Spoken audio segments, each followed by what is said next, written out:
Hello everyone, welcome to first Automate session of 2022. Today we are going to have wonderful speakers. We are going to discuss how to keep up with the e-commerce powerhouses through automation. And our first guest is Valentin. Welcome Valentin, how are you doing? Hello everyone and hello Turker. All good on this side of the world. Where are you connecting from? I'm in Bucharest, Romania, if you can imagine. So close to Ukraine. Oh, then it must be difficult. Yeah, it looking was. forward to hearing your thoughts on the automation. The stage is yours. Perfect. So I'm going to also share my screen with you so that you can I can have visual support, right? So Turker, please confirm that you can see my screen. Yes, we do. All right. I don't know what's going on with the share though, because yeah, I think we should do it differently. I should share the entire screen because it's not looking great. All right. Let me know if it's better right now. Do you see it like a landscape? Yeah, it's landscape, but we are able to see your tabs as well if it's not a problem. Yeah, I don't know how to do it to look better on this. So let me see if I can get rid of the toolbar. Yeah, is it better now? Certainly.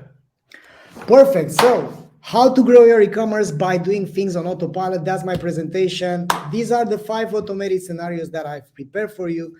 When a customer has received the order, what you should be doing, when you know why the customer is buying, when your most valuable customers are unhappy, when a customer hasn't ordered during the average days between transaction sales cycle. We will touch on this subject a bit later, and when one of your ex-lover customers is on the website, because time is of the essence, I'm going to jump right into the first scenario. So when a customer has received his or her order, what's going on? This is the standard e-commerce customer journey. So usually it works like this. You do demand generation, then the order is being placed, then you send the order confirmation, the order is being delivered, and usually what companies are doing, they are doing ad remarketing and email blasting, mainly with discounts to bring customers back. And 15% of the customers with these strategies are going to come back to buy again. What is the automated e-commerce customer journey is you do the demand generation, the same thing, order is placed and order confirmation, the order is delivered, and then you select, you get the knowledge, you get the feedback from the customers. Are they happy what they are doing? So basically you get the NPS, and then if you know why they are unhappy, then you treat their objections in real time. Then you enroll them into a customer retention program, and we're going to speak about this model a bit further. Then you do personalized ad campaigns and email and website experience according to the data that you've collected. And you have 2 types of data. The zero-party data, meaning what customers are consciously and intentionally sharing with you, and the first-party data, which means data that you have about them, like transactional data. Have they bought shoes or skirts or whatever? And then with this type of strategy, the second order can be placed. So basically, it's all about these 3 steps over here that will allow you to fix what's broken and to focus on what needs to be done. The second scenario is when you know what and why the customers are buying. So basically, look at this these things over here. We have, let's presume that we have a store, a shop which is selling things for pets, right? For cats, dogs, and hamsters, right? With the zero-party data, we can get this through a survey, and that means we know what they are buying, but we can also know why they are buying, right? So maybe they have a cat which is on the diet, but for the sake of simplicity, let's look over here. On the website experience, we can change and shift the website automatically according to cat. So all that they are seeing is cat-related products. Then on the remarketing ads, cat-related offers. On the emails, cat lovers benefits. Why? Well, how to treat your cat? What kind of let's say, issues can you have? What kind of challenges do the cat lovers have? Then in the package inserts, you can insert cat goodies, right? On the onboarding emails, you can have cat content. And of course, the replenish emails would have a different cadence, because basically the cat owners, maybe they buy food more often than the dog owners, and more often than the hamster owners. So it's all a matter of the consumption itself. So basically, those things can be put on autopilot. This type of campaigns, this type of strategies throughout the entire life cycle of the customers can be put on autopilot once you know what the customers are buying and why the customers are buying. Going further, we have here a strategy which is way more complex, which is taking into account top of the funnel, middle of the funnel, bottom of the funnel. You can find it over here if you want, or you can get in touch with me via LinkedIn, because we don't have the whole time to spend about this strategy, but it's really, really impactful because we've applied it to numerous customers. Then going further to the next scenario, when your most valuable customers are unhappy. And in order to go here to address this scenario, I'm going to speak about Pareto's law. So we maybe all of us know about these things, right? 80% of the effects come from only 20% of the causes, meaning 80% of the love that we are getting is coming from 20% of the people that we are knowing, and so on. So this is true in e-commerce as well.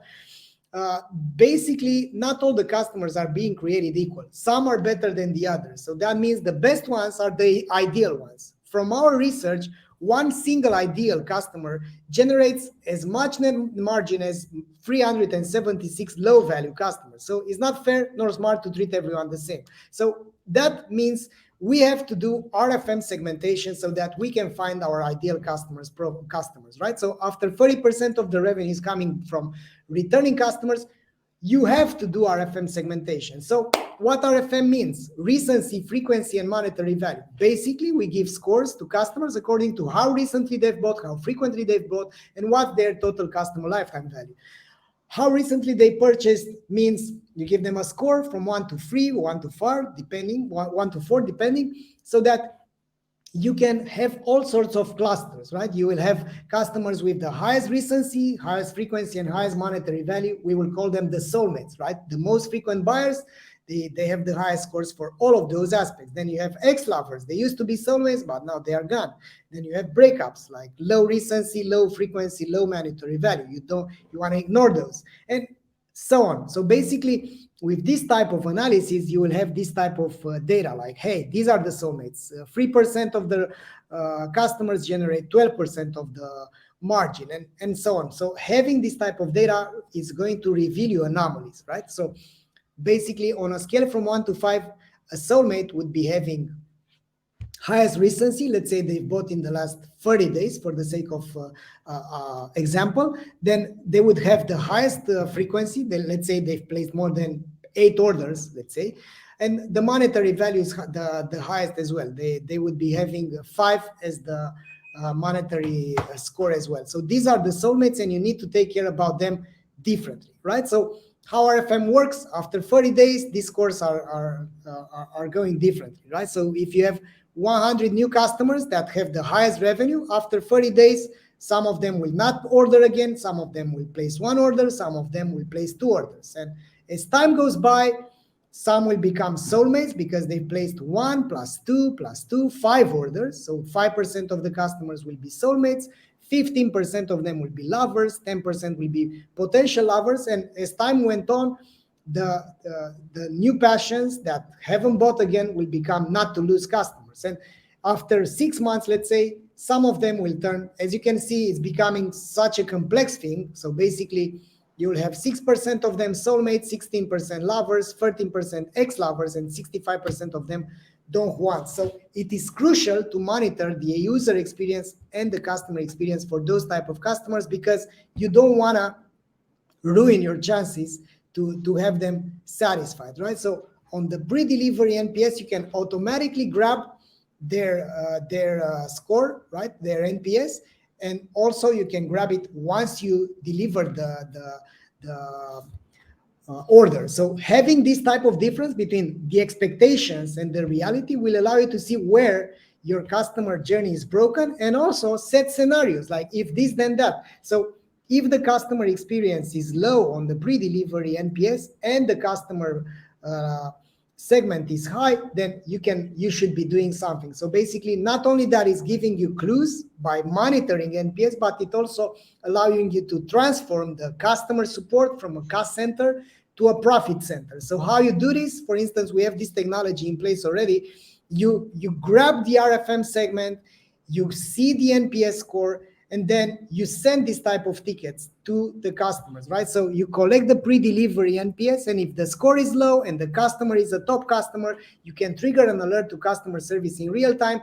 And according to what they state in the ticket, you can also have automated rules saying, hey, we're sorry that you've experienced that. Here is something to, because we've dropped the ball. Let's say you can give them a voucher or whatever. So you can do this type of if this then that campaigns, but basically what you need to understand is that this type of high competitive times is not allowing you to do simple things anymore. So you need to do advanced things, and you need to get into this train of working more like a movie director, right? So instead of just throwing spaghetti on the wall and see what sticks, you should be coming with this type of if this then that scenarios, right? And on the post-delivery NPS is like when the customer has received the product, then you can set this type of scenarios like if the score is low or if the customer is not answering, you can do a follow-up sequence. And if the score is low and the customer segment is a soulmate,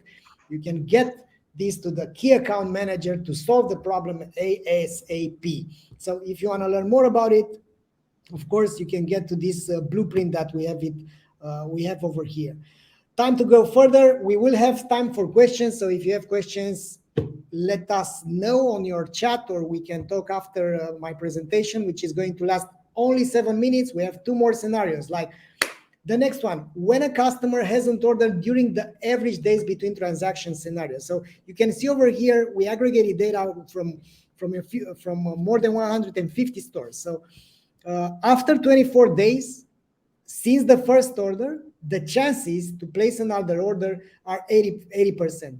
After 193 days, those chances drop to 20%. So you have this window of opportunity. In this case, 24 days, it's the window of opportunity to convince, to persuade the customer to buy again. Now, the problem is that looking at this average days between transactions, this is a report showing how many of the customers have placed the second order in this selected interval.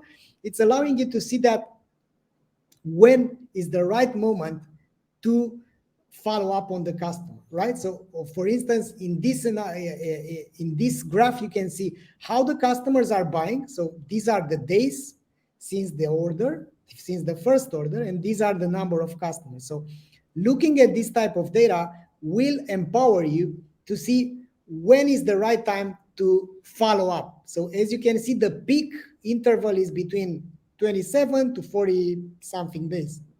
According to this type of data, you can also see that the shops are actually following up without taking into account this average days between transaction cycle. So without customers being happy about the product, without them being consuming the product, there's no point on blasting them with discounts to buy again. So basically, you need to take into account the average days between transaction interval and to replenish the product once you know that the chances are the highest that the customer is running out of stock for his coffee or tea. So this is also taking into account the type of products that you're selling, and that's why you need this type of data. That is something that we are doing with at Omniconvert. Then when one of your customers are once you have this RFM data, and once you know your ideal customer profile, the idea is that nothing will stop them from buying. So as you can see,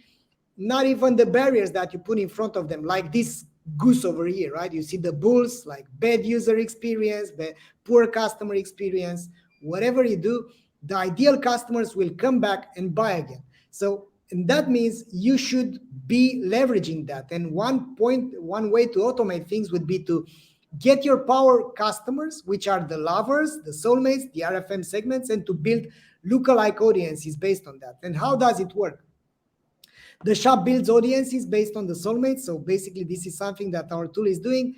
You push this type of data as audiences to build lookalike campaigns on Facebook, because the Facebook algorithm is not what it used to be, right? You're not sharing data with Facebook. Only 1 out of 3 new users of Facebook are sharing data with them. And that means the Facebook algorithm is not as good as it used to be. And then the users are attracted thanks to these high relevant ads. And then basically you empower the Facebook algorithm, and you generate traffic of customers that look like the best customers that Facebook has. So you can see it over here that it's even in their business help center, right? So when you have a source audience of good customers between 1,000 to 50,000 people, you should be going over there. You can see more about this on this link if you want. And by the way, this type of campaigns actually work, right? Because as you can see over here, and I'm gonna quickly share this with you. Just a second. We have a recent case study with a company in the furniture industry. Their challenge was that their ROAS was going down, and I'm gonna scroll this. They've used this type of RFM segments, and that's what was happening, right? So lookalike soulmates versus new target on Facebook, 85% uplift on ROAS, and 2 times more revenue per user. So basically, these type of things work, and you can put them on autopilot. So that was me. Now it's time for questions. If you have any questions for me, you can find me on LinkedIn. I'm always posting things about e-commerce growth over there, or you can write me an email. I'm at your disposal. But in the meantime, let me know if you have questions for me. Turker, I think I've been fast enough to have enough questions, right? Yes, it was wonderful, Valentin. I mean, the metaphors, and I can't imagine how much time merchants can save with the automation that you provide. Because I believe to do that type of analysis, you would need at least 5 people department working non-stop. And with the Omniconvert automation, it's piece of cake. And I have one question, maybe before we take the more. You mentioned the minimum audience size. Is there any minimum visitor or user requirement for us to use your product?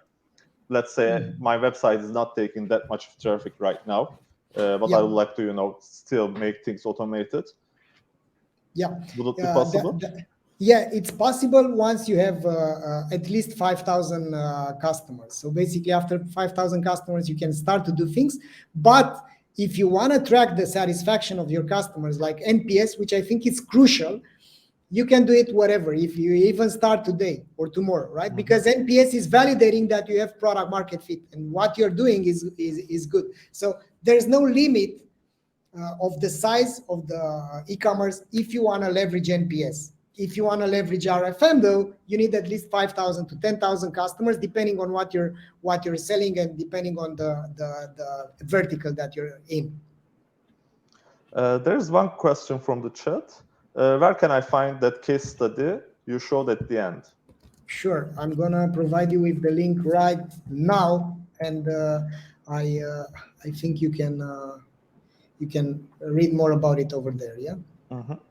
I mean, we have a little bit of time, and I would like to discover how your product can, make us more powerful when you compete with, e-commerce powerhouses. If you have, available case studies on your hand, I would love to see it. Yeah, sure. So let me actually walk you through the product a bit, just so you have a glimpse of what we're doing over here. I can say that we have a fantastic traction. We have around 3,000 websites playing with our product right now. We've launched around 2 years ago on 12th of June. So basically, we are 2 years since we got live. I can share my screen with you. Just a second. So basically, what's going on is that With our tool, we get all this type of data, like what is the purchase frequency, what is the customer lifetime value, what is the NPS post-delivery or pre-delivery. So basically that's one thing that we can do. But the beauty of it, and I think the most powerful thing, is that you can put ads on autopilot, you can do better ads based on all these things, right? So let's say you have, just a second, because this is a dummy data account. Let's say you have this type of products, right? So you can build audiences based on these products. You can build audiences based on your best customers, like lovers, new passions, whatever, based on these RFM segments. You have 2,000 customers, that's the total margin, and that's their CLV, right? So basically, that's how you set in place this type of automated campaigns. Another way to do it is you look at the last 30 days, how many customers you had, and you can do remarketing on them, knowing that these are customers that placed their last order in the last 30 days. And basically, you can play with categories as well. You can play with brands as well. And you can also play with products or cities or NPS scores. For instance, you can do, we are sorry that we dropped the ball, for all the detractors, all the customers that had a bad experience, all the ones that give you 0, 1, 2, 3, 4, or 5, or 6, which are the detractors according to the NPS methodology. So basically, that's how it goes, and it's all a matter of scale, of course. So basically, the more scenarios you can set in place is the better. And I can also share with you this NPS tab. Here you can add conditions, right? So you can say if the customer is soulmate or lover, and if the score is very low, let's say 0, 1, and 2, then select all the tickets, and you can connect with Gorgias, and you can save them, or you can select the Klaviyo, and you can basically trigger this type of tickets or alerts, so that you can include the NPS and include the RFM group stack. You send them to Gorgias, and then there, according to your macro conditions that you've set in place, you can automatically send campaigns or automatically treat the customers in real time differently. And basically, what everyone should understand is that this technology is already here. It's all a matter of using it. So once you set it, you forget about it. So because that's the power of the automations. Exactly. The beauty of this type of systems is that they work behind us. Yeah, but of course you need some effort at the beginning to set them, to install them. But once you do them, these are working for your advantage. And basically, that's an important thing that everyone should understand. So with this type of scenarios, you can also look at, for instance, we have one of our customers that are having NPS per customer attribute, and they get NPS by the customer, by the picker, by the delivery company, and also by the customer support rep. So you will be in a position to see, for instance, with this type of automated feedback from customers, to bypass whatever everyone from the company is telling you about the how happy are the customers. For instance, we have a company that discovered that 3 of their pickers were actually through the night shift, they were actually putting shoes with the wrong size because they were drinking beers. They were in the US, they were having fun. So 3 out of 20 pickers, they were dropping their NPS to 48. After they let them go, their NPS got to 75. So, but basically, you can find a lot of things which are not working in your house by leveraging NPS, because you get data directly from the customers. It's like bypassing the people that you have over there. We have a couple of more questions as well. Yes, sure. Amy has one. Can you give some tips after bad user experience? For example, beer drinking guys. Yeah. So basically, the idea is to always monitor the top 3 problems that your company has, your e-commerce has. Let's say you have a problem with the stock, with the package integrity, and with the delivery time. Knowing these type of things will allow you to always tackle these issues, because it's all a matter of tweaking a system that works on autopilot. That's your job. You're like an architect, right? So e-commerce is, you have to do, again, to be like a movie director. So the idea is to, once you have bad user experience, to treat this in real time, right? So to prevent the issues that happen, so to fix the customer journey, and then to pick up the phone. For instance, we have a company from Belgium. I don't know if you know that, but in Madagascar, they are speaking French, but the GDP per capita is 100 times less in Madagascar than in Belgium. So those guys hired 10 people, and they are calling all their customers to see if things went well. So you can do the extra mile, and it's all a matter of treating the relationship properly. So you don't want to do like what the corporate world is doing. You you place an order, you say that you're unhappy, and then nobody does anything about it, and they expect you to come back. That's what we claim, small and medium businesses. That's how they thrive, giving a best customer experience. But when it comes to these type of automations, that's what they can make use of using our tools. And there's another question from Siad. Do you have an open API integration? Yes, you can extract and you can pull data. You can pull data and you can push data to our systems, and basically it's doable. Sophie has one question. How can I gain back the lost customers? Do you have any suggestions? Oh yeah, of course. So there are 4 types of automated campaigns that you can set in place: the acquisition campaigns, the onboarding campaigns, the nurturing or prevention campaigns, and the reactivation campaigns. We will launch a guide for this type of 4 campaigns in the next 2 weeks, because we have data about it. So the reactivation campaigns are the ones that should be triggered. So let's say you don't want customers to get lost, and that's why you need to prevent churn with the onboarding, with the prevention, and then the reactivation. The reactivation is the last resort. But if you onboard customers properly, if you know that they are happy, if you know that they are using the product, if you know that they've got the value out of your products, because the onboarding is allowing you to kick the habit of buying again from you, right? So basically that's the job of the onboarding. It's like when you're going to the supermarket and you get the yogurt that you are always getting, you're not buying, you are picking the product. So it's not like a decision, should I buy this brand of yogurt? No, it's a mindless act that you are doing. So you want your customers to get into the habit of buying from you shoes or furniture or whatever you are selling mindlessly, to be the top of mind. And in order to get there, you need to understand why they have churned, and to prevent this from happening, and to reactivate them. Sophie, to give you a suggestion that worked, you do a survey and you ask them why they haven't bought. Let's say you have 8,000 customers that haven't bought. You get this on autopilot, so it's like an evergreen survey that is triggered 6 months after the order, after the last order, right? So if the customer hasn't bought again, you ask them why you haven't bought, because A, B, C, or D.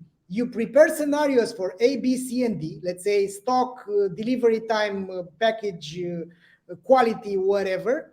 And based on that, you give them, as a reward for answering to the survey, you give them an incentive, but that is related to their issue. Let's say I haven't bought because of the late delivery. If it's the late delivery is the issue, then you give them a voucher and you tell them, here's a voucher for you. And by the way, because you've bought from us, if we delay by at least an hour, then the order is going to be on us. It's on the house. So you come up with ways that are stunning for them, because otherwise they will not be emotionally involved to buy again from you. I see that. Thank you so much. It was lovely to have you. Thank you as well, Turker. And there are some questions as well, but unfortunately we are running out of time. You can either continue on the chat, or I will make sure that Amy has answers for her question too. Thanks again, and see you in another Automates event. Thank you as well. All the best from Bucharest, everyone. It was nice seeing you all, and find me on LinkedIn if you want to continue the conversation. Now we have another lovely speaker. Karley is joining us from ShipBob.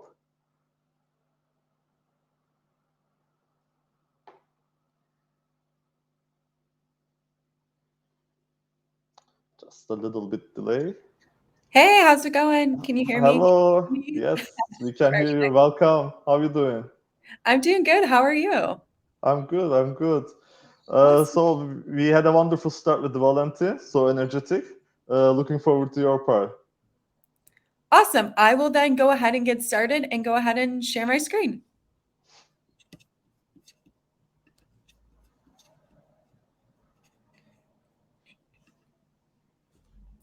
Sorry, guys. I think there's a little delay. Give me 1 second. It always happens. I know, right?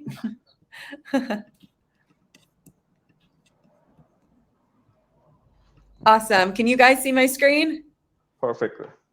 Awesome. Well, I'm super excited to be chatting with everyone today. I'm going to be talking about how you can streamline fulfillment with automation.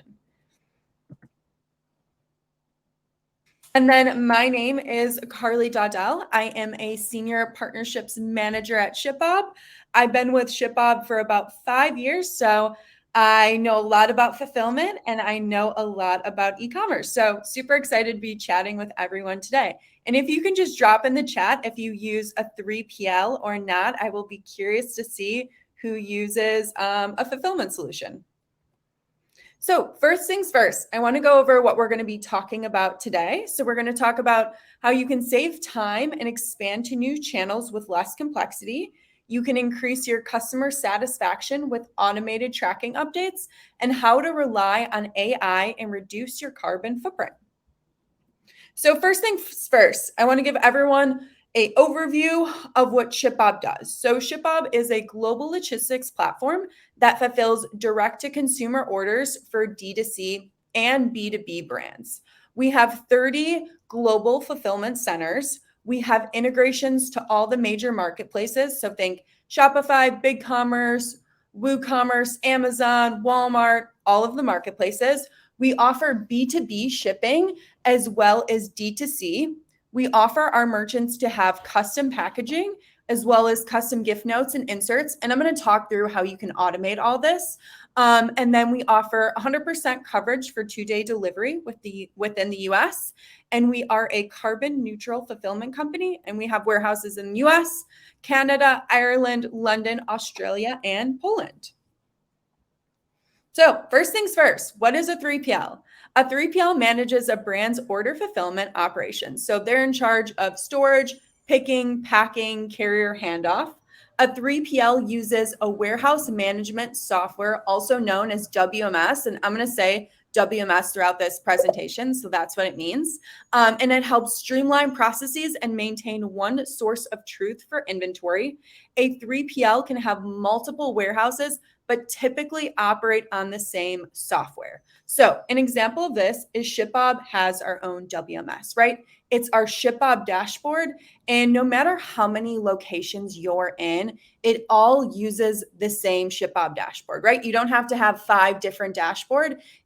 It all operates on the same one. And then our WMS tells our fulfillment centers what to do, which I'm going to get into detail and give you a real life example of how we pull in orders in the next couple of slides.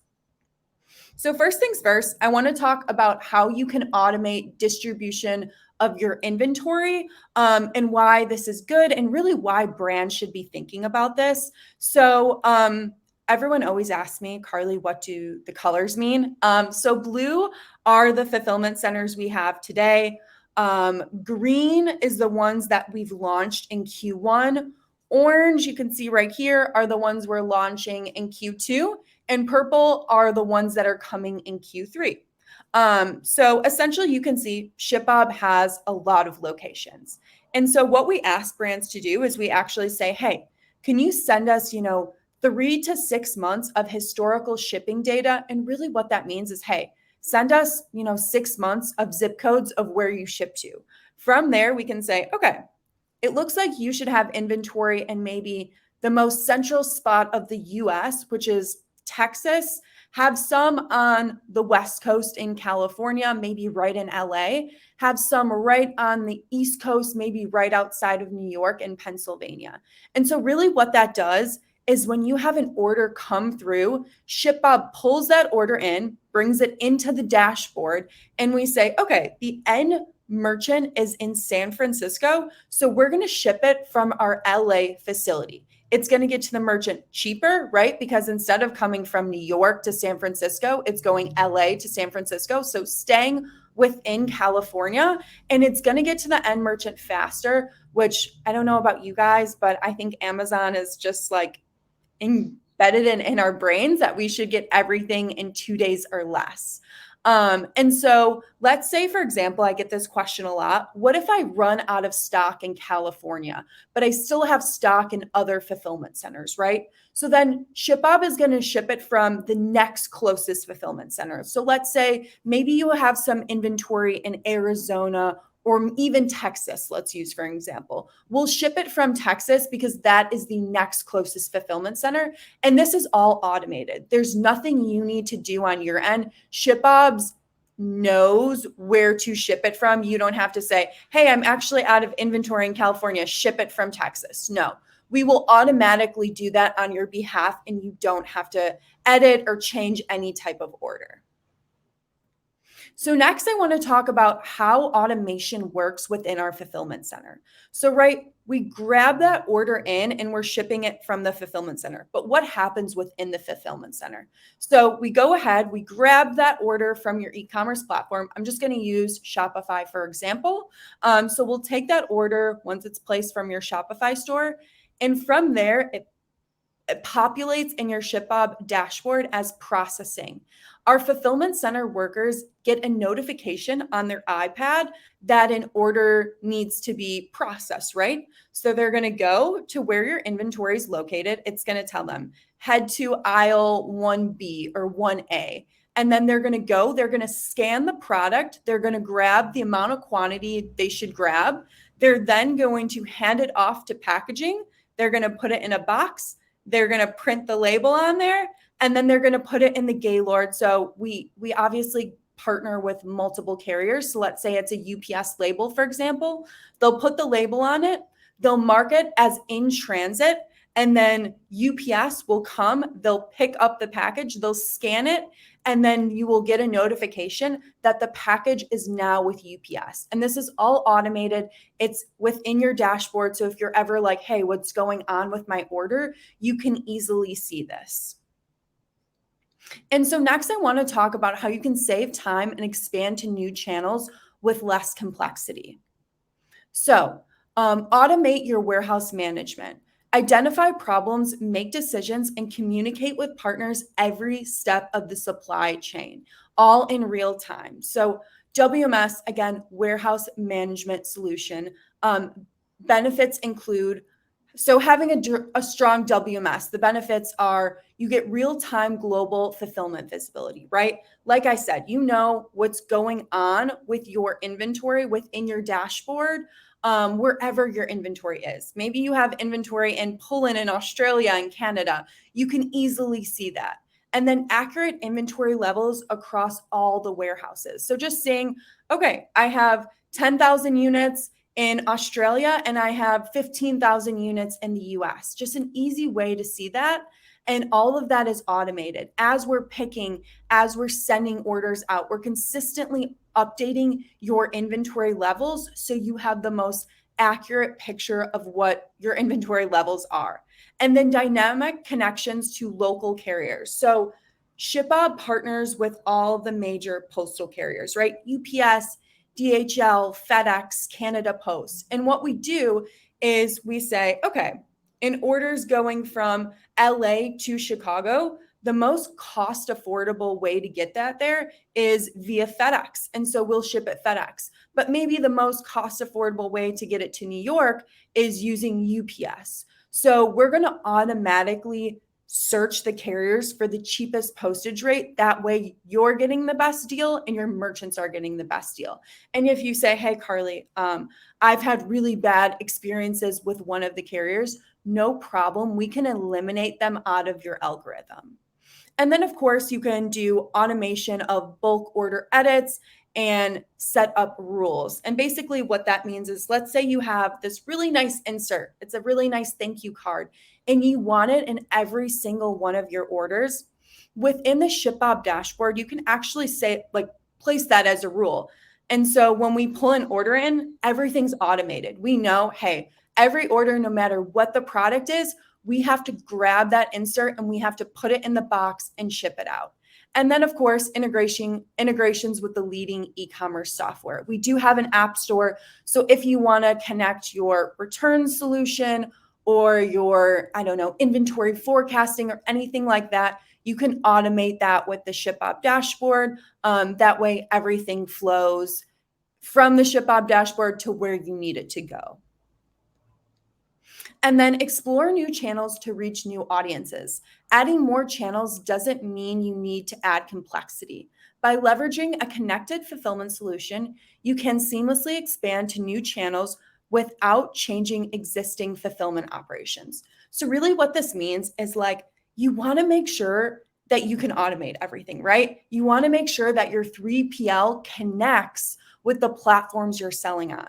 So let's say you're selling on Shopify, you want to make sure that you can integrate your 3PL to your Shopify store, to your Walmart store, to your Amazon store. If you're selling B2B, making sure they can do B2B, right? That they can ship big pallets to these big box retailers. And then, of course, the benefits of being on multiple channels is you can be discovered more, you can expand your total addressable market, and you can increase the visibility of who's seeing your product, right? Just widening your audience. And then next, increase customer satisfaction with automated updates. So convert more shoppers and create lifelong brand evangelists. 58% of customers made repeat purchases from a specific brand over the last year following a positive experience. I don't think that's groundbreaking. I think we all know if you have a really good experience with a brand, you're likely to go back to that brand. So I want to talk through some ways that you can help automate this for the most conversion rates and to optimize that brand coming or that end customer coming back to your site. So the first one, inaccurate delivery times and costs can jeopardize customer relationships at a time when retention is at an all-time high, right? We all know that. It's a really competitive market that everyone's in. So you want to make sure you're setting clear delivery expectations, right? Having transparent costs and timelines in checkout. With ShipBob, we can automate this with your Shopify store, your big commerce store, where when someone's checking out and they put in their zip code, we'll give them an estimated arrival date. Like we're going to say it's going to arrive Thursday, July 15th, and the cost is X. And that cost might be different from someone that's ordering from Chicago. Might be a little more expensive if it's coming from the LA facility. So just making sure you're having the right timeline in there and you're having the right cost at checkout. And so here's an example actually of our integration with Klaviyo, which is an email and SMS tool. I'm sure a lot of brands are using it. Pop it in the chat if you are. I would be curious to see. But it just basically says, hey, your order's delayed. We're really sorry for this issue. Here's a $25 gift card, and here's your new tracking update. And so really what you're doing in Klaviyo is you're building a list of all the merchants that were affected by maybe a weather delay that we can't get orders out on time. And so you can see that here, this is, how the brand's dealing with that.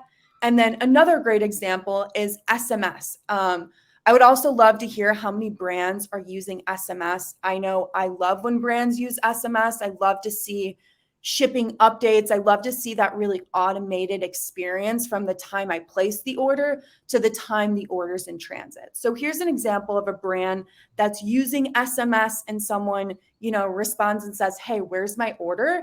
And it says your order is being packed at our Cicero facility. So Cicero, Illinois, right?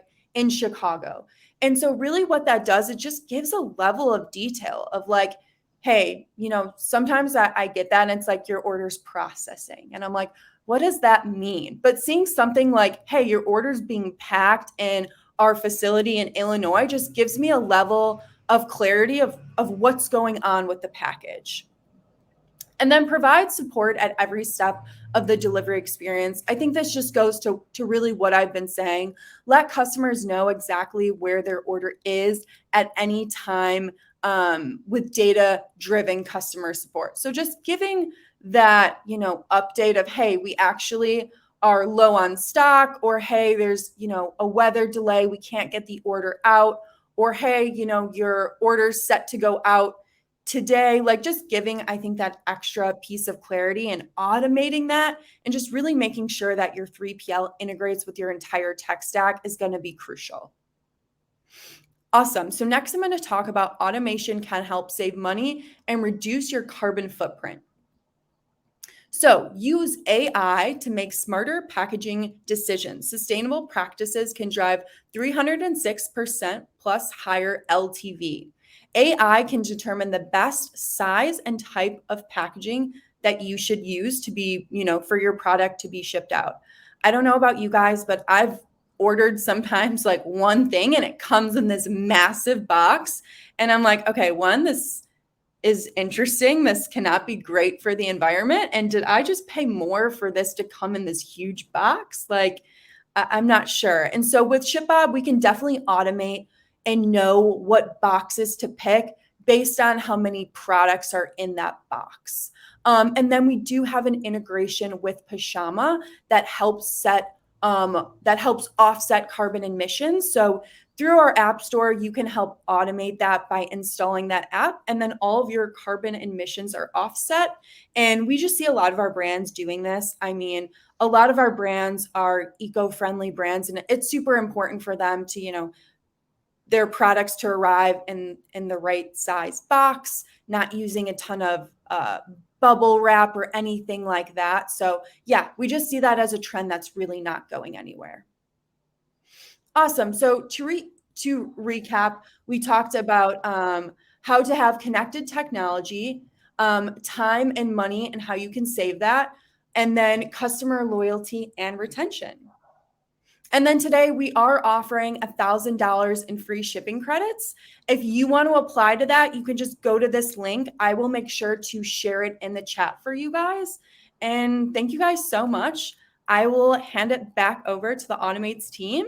Awesome. Thank you, Karley, and especially thank you for your support. $1,000, especially in these times. I'm sure our merchants will love it. We have 10 minutes for Q&A, waiting for a couple of questions. But before that, something that I am curious about is that let's say I'm working with another 3PL solution. What's the process to switch to you guys? How long does it take? Yeah, that's a really good question. We get it asked a lot. So it really depends on where your 3PL is. If your 3PL is in California and you're just making a switch to our California fulfillment center, it's going to be a shorter amount of time to get all of your inventory there. But really, you have to take into account how far your inventory is going to get to our fulfillment center. From there, it takes about 3 days for us to receive in all your inventory, get it placed in the warehouse, and make sure it's ready, and then to implement ShipBob. So to go through our implementation process to get your e-commerce site connected with the ShipBob dashboard, that's actually really simple, and probably you can get it done in about an hour call. I would say the longest time is definitely getting your inventory from wherever it's coming from, overseas or from another fulfillment company, to the actual ShipBob location. We can obviously, right now we're seeing brands, if it's coming from China, just taking a lot of time. I see. I mean, there's also another thing that, let's say, during the 3 days or a week, I don't want to stop my operation. Is it possible to, to continue with 2 providers, or do I need to pick up first? Yeah, that's another good question. And that's actually what we advise brands on. We say, hey, if you're going to be switching 3PLs, either let your stock, start to drain out at that fulfillment center, send us stock, we'll have it, we'll be ready to go when you are. But if that's not a solution for you and you don't want to do that, we say, hey, just leave, a couple of thousand units with your current 3PL, send us the rest, and then let them continue to fulfill those orders until that stock runs out. That makes sense. We have a question from the chat. Amy is asking, when do I know if I'm ready for 3PL? Yeah. So when to know you're ready for a 3PL, I say from a price point, it honestly makes sense when you're doing around 300 to 400 shipments per month consecutively for probably 3 to 4 months. That's probably when you can justify, the price of like sending your inventory to a 3PL. Having warehousing is typically where we say it makes sense, but it also it's also based on what your product price is. We have brands that are mattress companies. They do about 100 shipments per month, but they have a really high price point of their products, so they can definitely justify using a warehouse. I see. Another thing could be, something that came into my mind that, as a pricing, we also track stocks through our merchants. So based on that competitor stocks or your stock level, you can do dynamic pricing. Would it be possible to, use your data and make a decision based on that? Yeah, so you're saying like looking at what the price of the stock is and then what to do with it? Mm-hmm.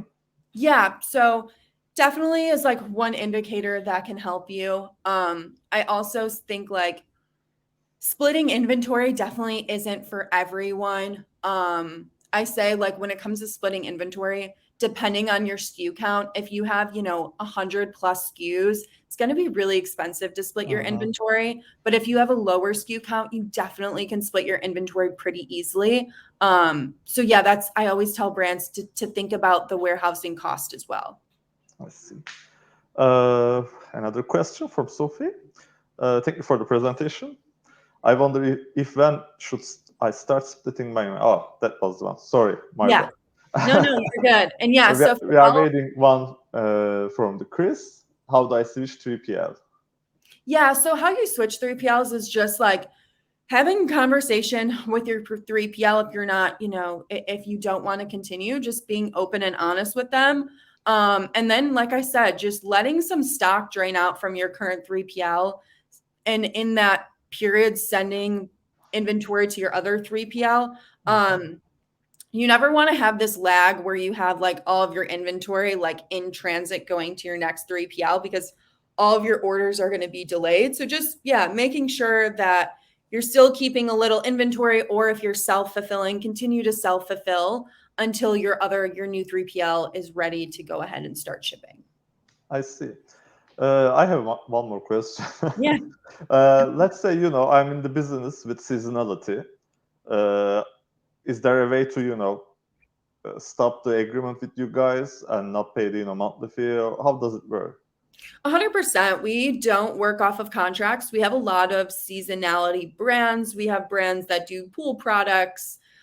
We have brands that do winter gear, anything like that. So typically what those brands do is they'll send us inventory, a couple months before their big season, and then we can go ahead and fulfill those orders. And then essentially they just keep their inventory with us until it drains. Which means basically when it's gone. Or brands will say, hey, okay, our busy season's over. Can you send us actually all the existing stock you have? And we can just do a B2B shipment and send it to them. And then when they're ready to launch, their new season of products, we always recommend starting with us at least 2 months before your busy season so we can test orders. We can make sure everything's operating correctly. I mean, there's another question again from me. The more you talk about your business, the more questions I gather. Let's say, I start to do drop shipping. I mean, like, as a vendor, I provide headless commerce to my franchisees. Are they able to, use your service as well through me? Or would they need a different agreement? No. Yeah, of course. If you have, if you're a drop shipper, I think I'm understanding your question correctly, but yeah, anyone. So if you're mass producing, let's say skincare product, and you have a bunch of brands that buy products from you, exactly. they can 100% use ShipBob. We see that all the time. They'll all get different dashboards because we see those brands will put products at different price points than another brand. They'll call it something different, of course. So yeah, they can all use ShipBob. We have a lot of, I would say, manufacturers that recommend their customers to us to use us for fulfillment. Sounds great. I'm checking whether we have more questions. There's a little bit silent, but if you have anything to add. No, honestly, thank you guys so much. I hope that this was valuable. And I know Katie on my team's in the chat, and I saw she shared my email. Also, you'll likely get the recording of this, I'm sure, from the Automate team. And yeah, if you guys have any questions, please feel free to reach out to myself or Katie on this call. And if you want to take advantage of those $1,000 shipping credits, definitely reach out to one of us and we can see if you apply for that. So again, thank you so much. Thank you so much. Just like you mentioned, we will be sharing the recording, and see you on another Automates event. Bye. Bye. It was really lovely, and especially for me, educating. We are gonna have Francis from the LimeSpot. I'm a little bit excited because of this participant, because they are doing their debut on the Automates. In our previous, two speakers, they participated Automates previously, but it's the first for the LimeSpot and Francis.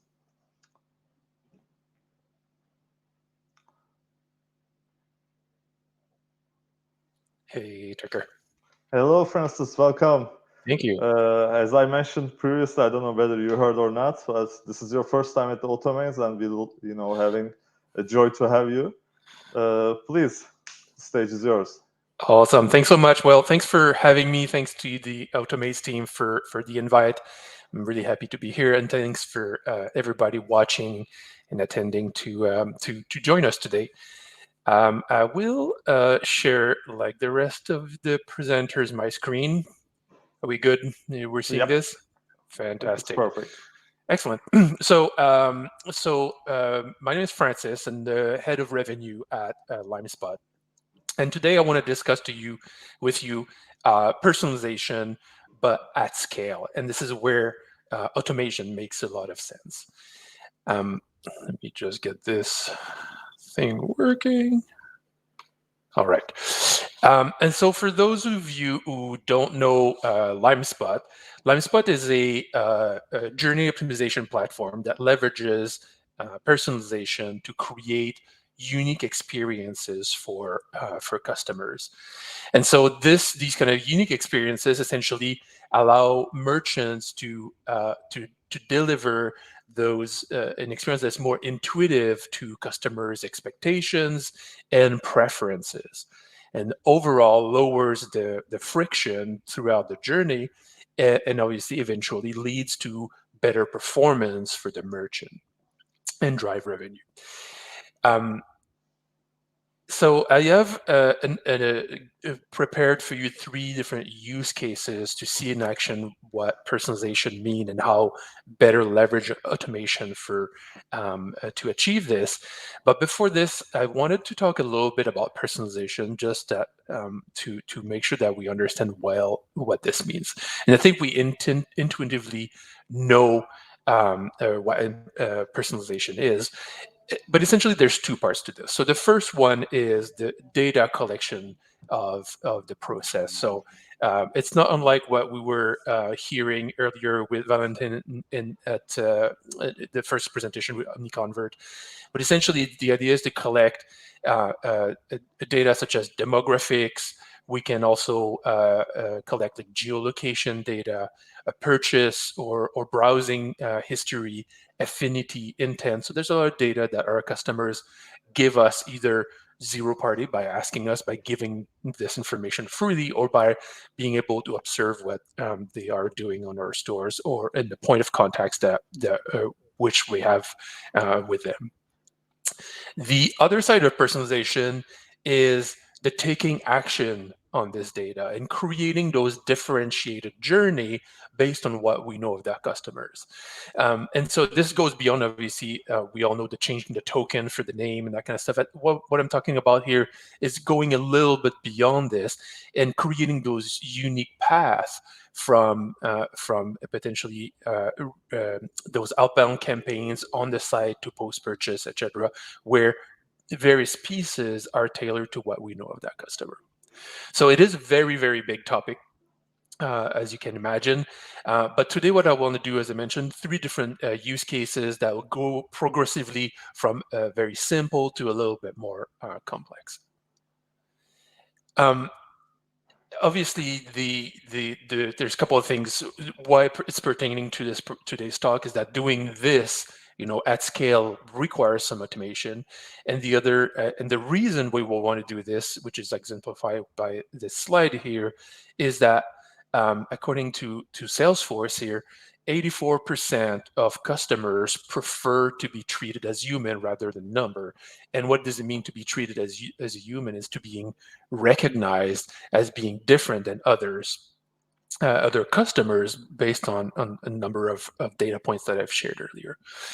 And I think that we've known about personas and customer journey for as long as the internet has been around, but up until recently, what we would be forced to do is create kind of a bit of a smorgasbord of options. So you'd create a path for those that have never bought from you before. You create a path for men, a path for women, a path for all these journeys. So essentially a whole slew of options based on who the customer is, so that they could pick the things that are more relevant to them.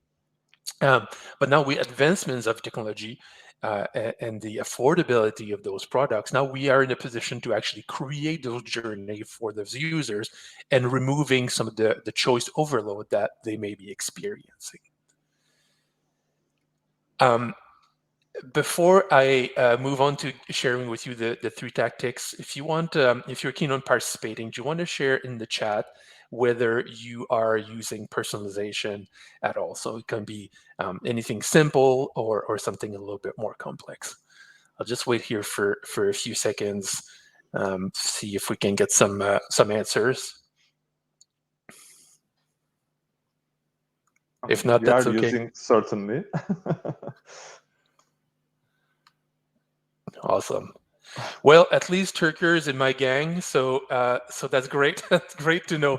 For all of you who are not answering or are not doing it, then this is going to be a very maybe valuable... we should ask in a private, personalized manner. Right. Not directly. Yeah, that's okay. So the first tactics that I want to share with you is product recommendation. And why I picked this is that it's a little bit table stakes, in that it's almost something that you need to have, and most merchants have some product recommendation on their store.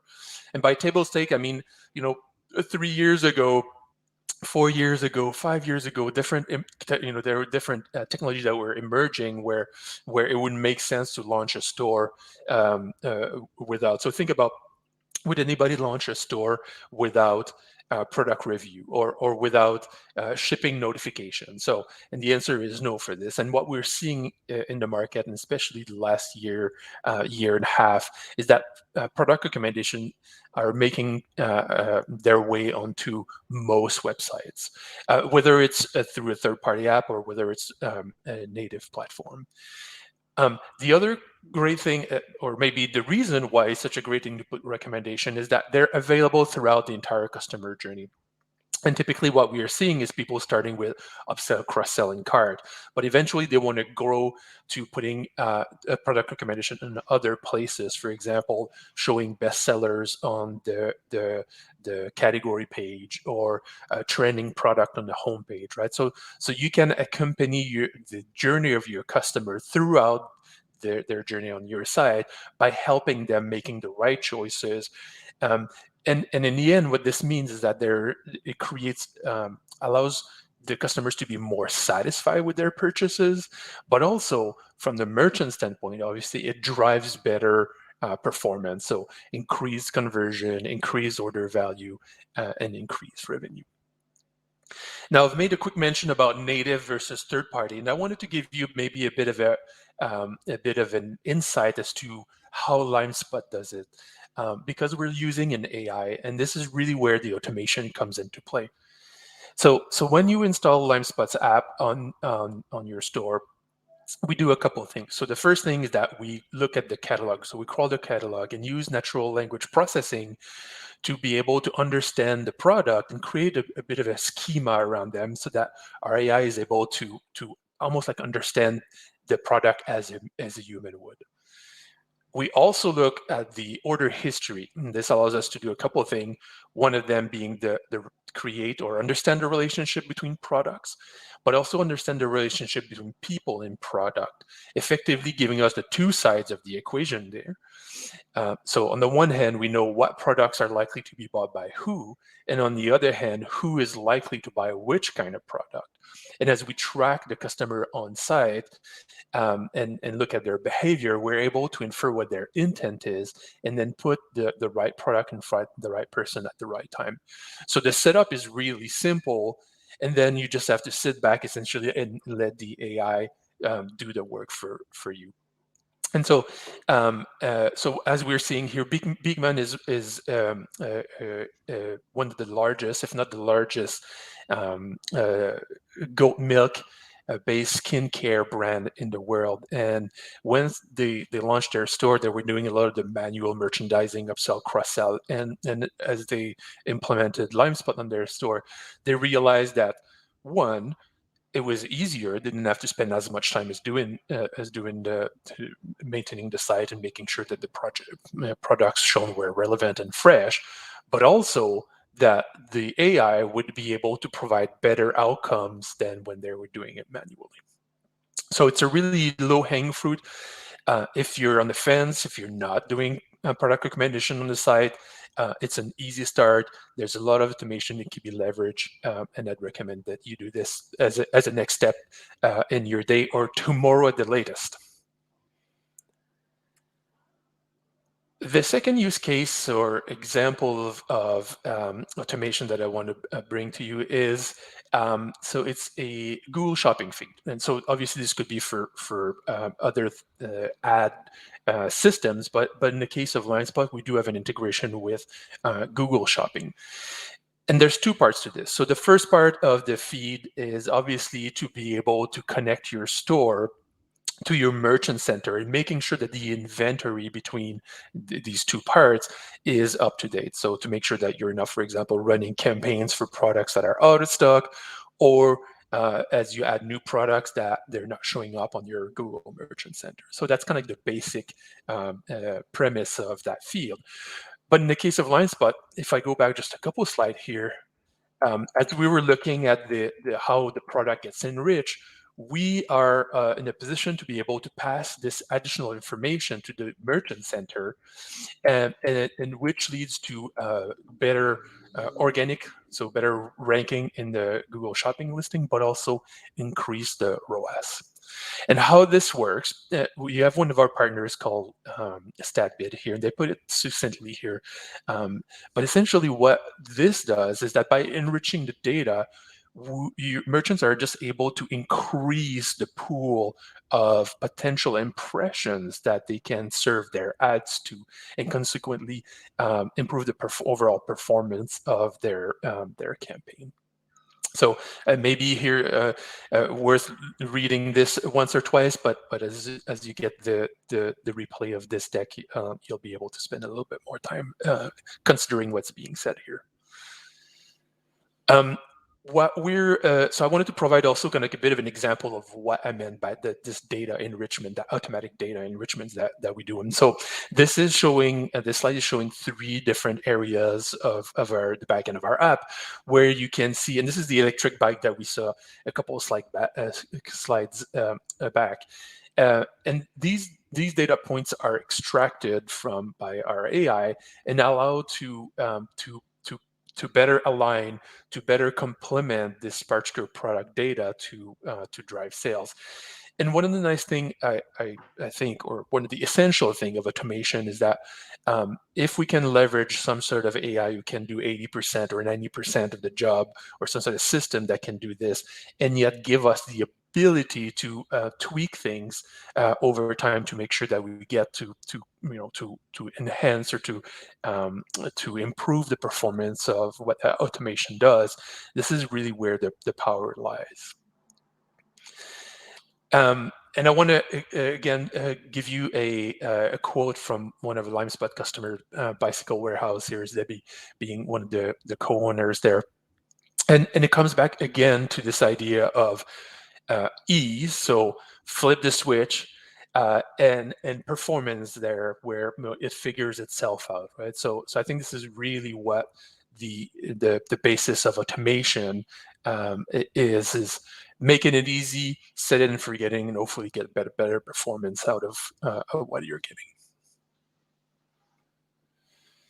The third example or idea that I wanted to share with you is something that we call segmented experiences at LimeSpot. And so the idea here of segmented experience, as you can understand from its name, is to leverage segments to create experiences as opposed to doing one-on-one personalization as we've saw in the previous examples. And so there are some areas of a customer journey where it's not necessarily easier or rather easy to do one-on-one personalization, but sometimes it's not even desirable necessarily. And I'll give you an example of this. One of LimeSpot merchant called Portland Pet Food does pet food, and they are in Portland. And this is a screenshot or part of a screenshot of their homepage. And what we're seeing here at the top is that they've created this banner which addresses a specific segment of their customers. So in this case, they're called picky dogs. So they've created a segment using the various conditions that associate somebody based on their behavior to that specific segment. And then what they're able to do is to automate the type of messaging that is being delivered to these people, the customers that belong to these segments. And so in this case, for example, they're putting the an offer for those who are picky dog owners. Yet, if you're coming to their store from the Canadian side, where I am, the banner is different, where I'm not identified as a picky dog, and then they're using geolocation to identify me as a Canadian. And what they're trying to do here is get ahead of the potential frustration that I would have going through purchasing product and then going through the whole process and getting to the checkout to find out that they're not shipping to Canada. So they're trying to get ahead of the curve there by telling, hey, we're not shipping to Canada, but not only this, but they're also, and it's hard, you can't quite see it here on the image, but they're also dynamically changing the URL of the store locator, so that actually is a store locator for stores that are in Canada as opposed to more generic or a US one, right? So the idea is that again, we're using segment to align the customer journey with what my expectation or preferences would be. And so this is a bit more obviously as an advanced case than adding product recommendations to the mix. But one thing that I wanted to leave you with here as I'm wrapping up is that what we often see is the ROI of going from 0 to some personalization is around the 20x. But what we also know is that from going to from basic personalization to advanced tactics like the one that I've just shown you also is an increase of 20x. So for every dollar spent in personalization, you'll get 20 in reward. And if you're doing this with the right system, if you have the right tooling in place, and there is some manual setup to do, but once it's set up, then you can just essentially surf and let the system take care of creating unique and personal experience for your customers. So that wraps it up for me, and I would be more than happy if there were some questions. Thank you so much, Francis. Pleasure. It was a lovely presentation. I'm sure we have a couple of questions on the chat. But before maybe, while we are waiting, I have one question. Especially, the site owners are curious about or worried about the effect of the site speed when you install, such a personalization tools. How would LimeSpot compare with the competitors or the market standards? Yeah, I mean, most apps will have some impact, right? So let's not kid ourselves. There are apps that are better than others. This is one. So both privacy, obviously, because we're doing personalization, and performance are really key areas where our engineering team is focusing on. And so we're doing our best, obviously, to do any lazy loading, being able to ensure that the impact on performance is as small as possible. The other thing that to consider also in this equation, which obviously speed is an important metric, but we also need to think about engagement, right? So is losing a 1 or 2 point on a lighthouse score worth more than customers that are more engaged with our brand, for example? So there are maybe some small trade-offs, but overall, I'd say we're one of the fastest, if not the fastest app on the market for anything that relates to page speed. I see. Nice to hear that, especially now that Shopify App Store implemented. Maybe you saw it, that how it affects the site speed. I think it's gonna at least increase the awareness of the merchants. Thus, people will be looking into more onto it. Absolutely. There is a question from the chat. What's the first basic step I should take to start personalization? So as mentioned in the presentation, I'd say a product recommendation is probably the first place to go. And the reason for this is that typically in Matter, it's depending on what app you're going to be using, it is as simple as installing the app and doing a few configurations. So the positioning of those boxes. So you may want, there are some best practices. So on the home page and for example, listing page, what you want to do is help guide the discovery of products. And as they get on the PDP, on the product page, being able to show maybe related products or products that are bought together. And then as you get closer to the checkout, this is where upsell, cross sells, depending on the type of products that you have, are useful. And the beauty of this is that it's simple, as I mentioned, to install, but two, you're going to see immediate effects on the performance of your store. Without making an advert for LimeSpot, I'd say stay away from native recommendation, just because they tend to be a little bit dumb, right? So if you can spare a little bit of money to put toward this, typically the ROI of 20x plus, this is what you should expect when you put product recommendation on the site. Sounds great. And another question is that how do you see the future of personalization? It's an interesting one, something that I'm curious as well, with the the cookieless feature. Yeah, I think it's a great point. I think we've always, I think the idea is always to balance privacy with convenience, regardless of where we are. And I think that regardless of the physical stance we take there, we always, I think, are in between individual. I personally am more on the privacy and I'm willing to let go of a lot of convenience to be more focused on privacy. So I think that we'll always play between these two poles. I think the brands that are going to be successful at this are those who do it discreetly in a way that's tactful, but also can leverage zero-party data, right? So asking quiz, understanding, from purchase preferences, for example, but also kind of know the limit of personalization and the context in which it is.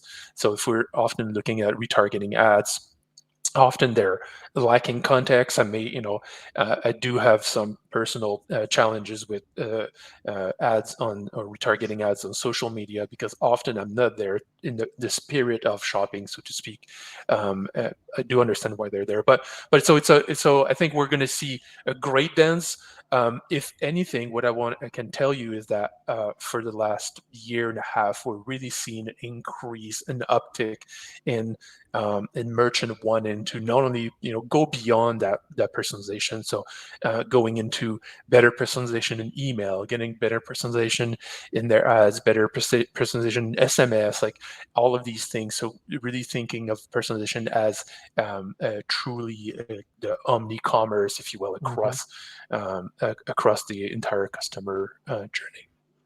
I see. I mean, I couldn't agree more that now that, it's going to be harder to reach the target audience via the limitations of the advertising, it's better that you convert them while they are on your website instead of, trying to retarget or the re-reach through similar audiences.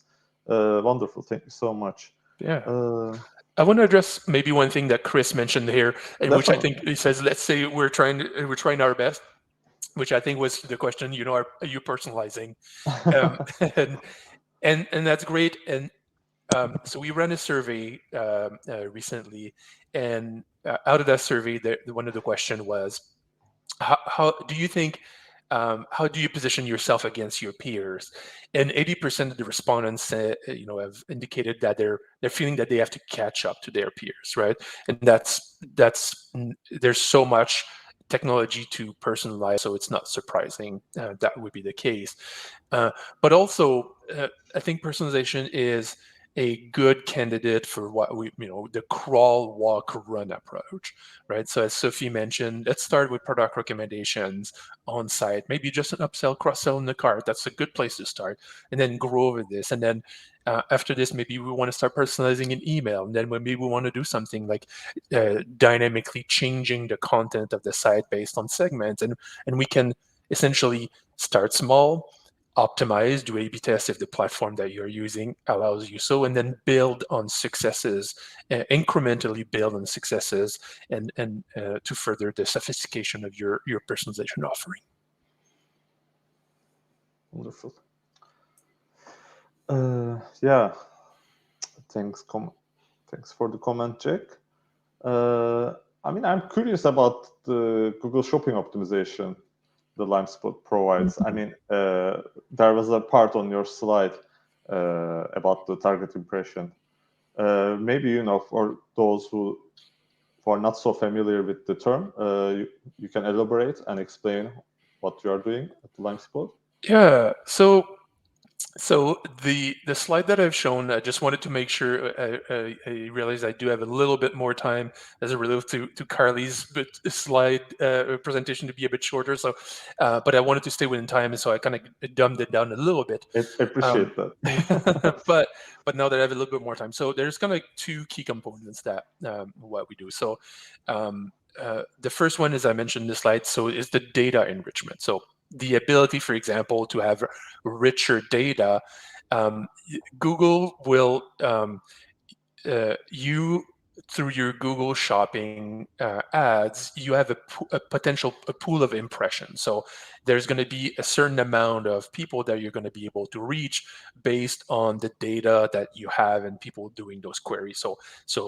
And generally, merchants, or at least ad agencies, are really good to optimize that kind of like the performance within that pool. Enriching data allows you to essentially widen that pool. And so if I have a bike and suddenly the data enrichment, adds, green color, and then it's unisex, and then it's, there's all these characteristic or components that can be added to this. Then if somebody is looking for green bike, it's an opportunity to show an ad that I may not have had access to, an impression that I may not have access to if adding the green characteristic to the merchant. So it just widens this.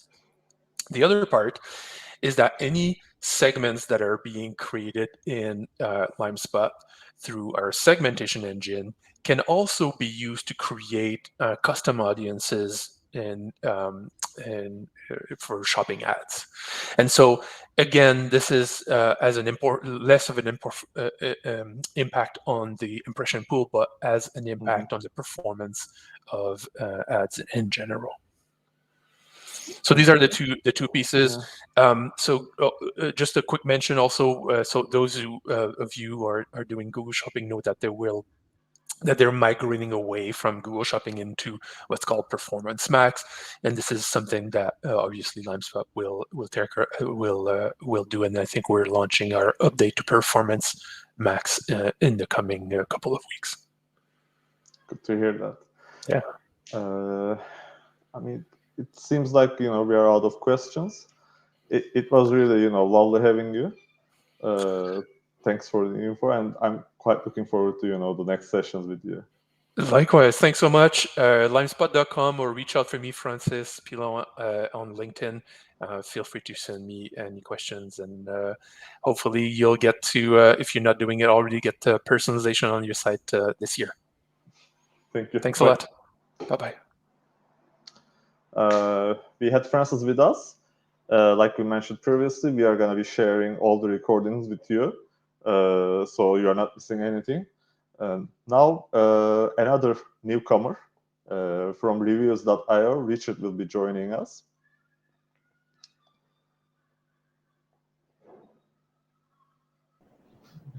Hello, can you hear me? Yeah, we can hear you, Richard. Hello, welcome. No, thanks for having me, Turker. Yeah, like I said, it's my first iteration on Automates. The content's been solid so far, so I'm not too sure what I'm going to be able to add to it, but it's all been really good. Looking forward to it. The stage is yours. Okay, see if we get this up for you.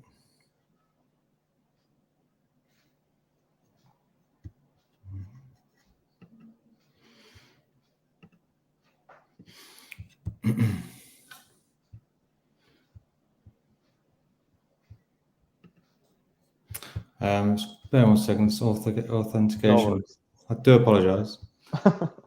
It's always the technical things that get me. that's what we pay for, the privacy. I know. So privacy.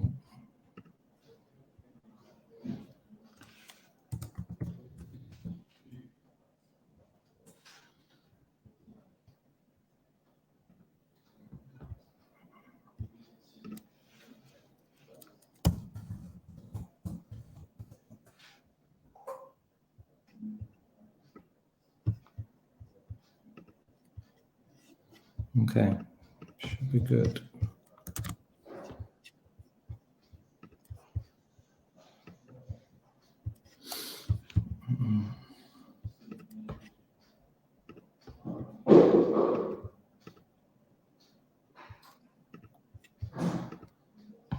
Okay, can you see that?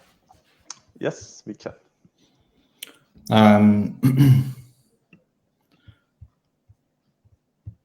Let's start. I think we're right at the end, aren't we? A little bit teaser. Am I sharing my whole screen, or can you see my notes? Yeah, we are able to. Okay, so I'm Rich. I'm the brand marketing manager here at Reviews. Reviews helps brands collect and publish the most sort of engaging reviews and use generated content, to build and help increase conversion. I like to share my view on, why automation is vital, not just to keep up with the e-commerce powerhouses, but to surpass them.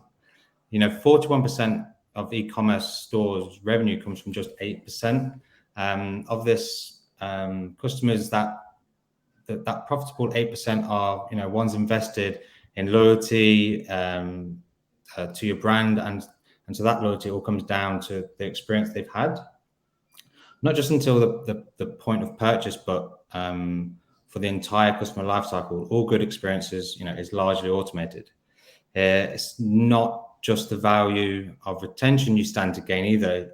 If you continue to engage in the right way, you can leverage the power of both customer advocacy and customer insight. And customer insight is really sort of where I'm going to be taking you down the path, and improving that content that you can gain from a customer, going way beyond just review feedback.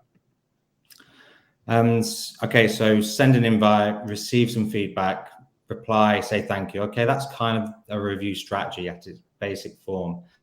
Any merchant starting today, is going to be collecting reviews. You need that validation from your customers, from any customers that you have. But have you wowed that customer? Did your product match their expectations? Would they recommend you? Have you managed to get enough content from that one experience? I want to share that, this time after the order is key to generate the content you need to scale a product. Scale a product within your customers, but also to understand the product a lot more and to gain a deeper insight. Is that product working for the customers? And it's an opportunity to sort of change and adapt. And that's simply just by asking the different questions. If you're dealing with thousands or even just a handful of orders, without automation, none of those questions could be answered. And in some respect, I don't think they could be achieved manually either. Bar any transactional emails, a review request will likely be the first post-purchase touch point you have with that customer. So you need to get it right. Instead of a generic approach, use conditional sending triggers and time delays to automate personalization for the review request. You can do this with integrations within the review solution, or you can go beyond that, have more data points, triggers like Klaviyo, Attentive, Digital, even MailChimp are starting to catch up. But this should be integrated to your review platform to ensure that you gain that touch point, because it's the touch point when the customers are likely to be at their happiest time. So we'll essentially sort of look at what we're trying to gain at that point and what's going to be the most valuable data at that stage. A customer who has good experience with your brand and feels valued will return.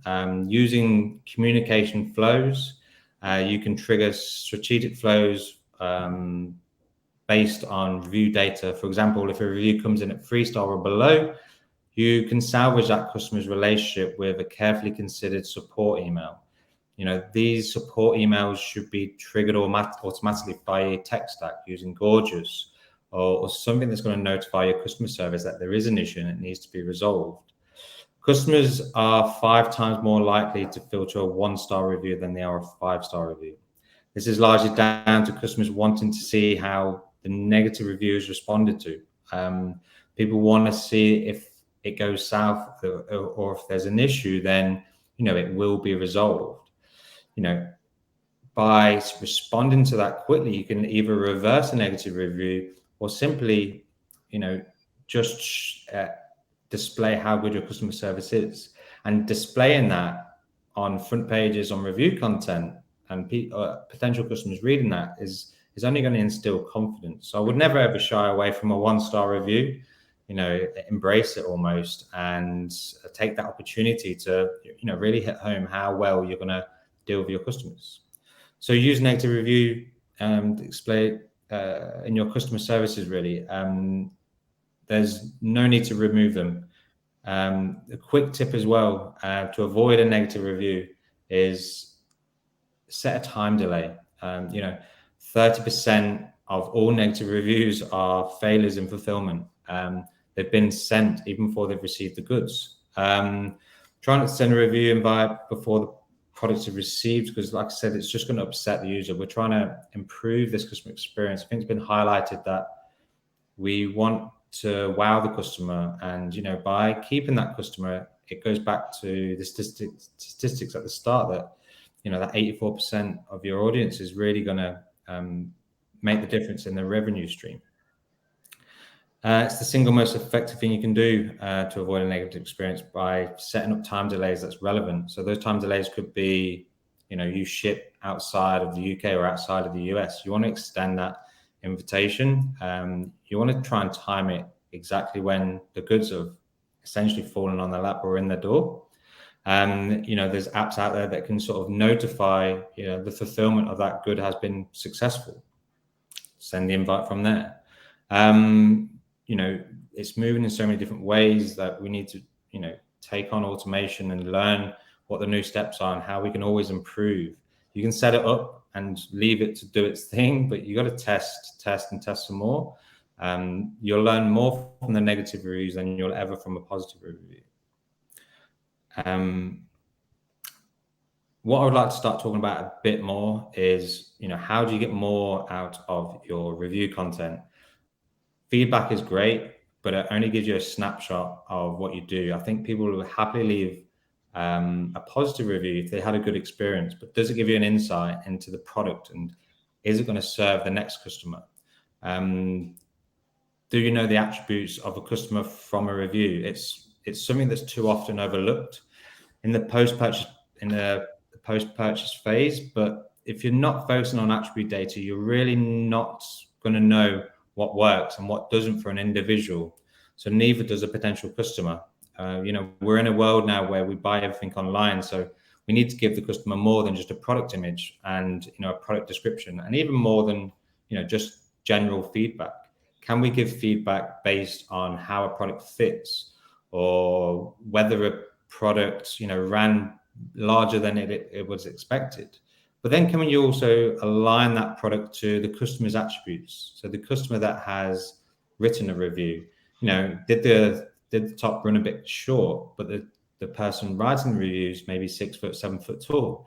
So you get to learn and align yourself with customers of similar attributes. Customers can leave a review, but does the product fit to their lifestyles or essentially against their bodies?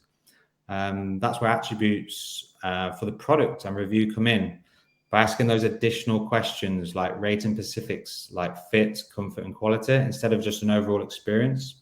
Past customers give shoppers far greater insight into a product, whether or not it's right for them. The example I show here is MAP is essentially for elite cyclists.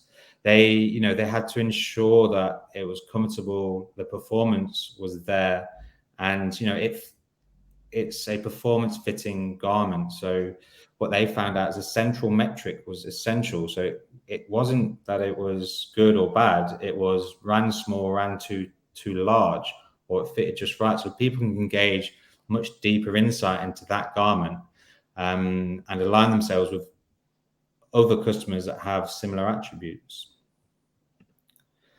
Some good examples again, one I've just highlighted with MAP, that additional question, that central evaluation was so essential for them, because it's the thing that makes the difference. So when they learned about the customer a lot more, and they knew that the main issue for cycling equipment, that it either ran too big or too small. So people want it to just be just right. And asking additional questions isn't always necessarily around collecting data around the specifics of a product or an individual. You might want to be collecting visuals. So if you're not asking about how did that hammock look or she had it hung up, can you add more image content, or can you add an image of your experience? When we started asking for video content, we thought we'd get a detailed description of how that product worked for them, but instead we just got video of them shooting, recording their offspring sliding down a big slider just installed from their purchase, or a hot tub fitted in a purpose-built building. So you got to see how the product fit into their lives, and that alone was invaluable and allowed you to essentially learn way more about the product than you could ever want to. So when it comes to Nadia, when it comes to bras for them, there's definitely not one size fits all, or so I've been told. Not only is bra wearing unique, sizing also varies from brand to brand and style to style. That poses quite a dilemma for customers when they can't physically try a product on prior to the purchase. It also makes old school reviews lack any kind of context, or serve little use for brand or consumer. What Nadia's customer needed, and what the brand now gives them, is relevancy in the review content. The reader needs to be able to relate to the reviewer to understand how the product experience might compare. That's achieved with attributes. For each review, for the customer, it asks their size and how the product fits, so the shoppers that come after can make better informed decisions, and buyers and the customers will buy with confidence. There's another question that Nadia includes. Its review invites, and whilst it might say a simple one, it's a powerful addition. It asks customers how they were fitted. There's a couple of key benefits of the brand here. The first is that it helps to combat negative reviews, which are more likely to occur when you consider how many women are in fact buying the wrong size bra. In these cases, a customer's poor opinion of a product isn't a true reflection of its quality. It just simply wasn't designed for them. So some of the key takeaways from building attribute data is triggering an adaptive email sequence off the back of every review submitted. You can automate an email sequence through anything like Klaviyo.digital, as we highlighted before, that's relevant to the customer. So they leave a 2-star review for their purchase, you can send a support email to win them back. Glowing 5-star review, thank them for the feedback and product recommendations. Even reward them with prompt them for another purchase as well. Second point is to better understand the customer. Reviews can add greater depth to a purchase. Not only do you know what a customer brought and when, you know what their product purchase experience was like. You can learn how tall they are and if they prefer sweet or savory flavors. Just via asking additional questions, you can use that to build a better relationship moving forward, encourage loyalty, and increase their lifetime value by recommending additional products that fit with their wants and needs from the data that you've received. Strengthen campaigns with user-generated content. Build trust with the company's reviews in a welcome series that contain user-generated content. I think we can safely say that any user-generated content is more trustworthy than their own content that they've produced themselves. Add product-specific reviews to a cart abandonment email, and most of all, ensure you're asking them to upload images or video at your review request. Because that's essentially what's going to grow your content, so you can use it in your marketing campaigns.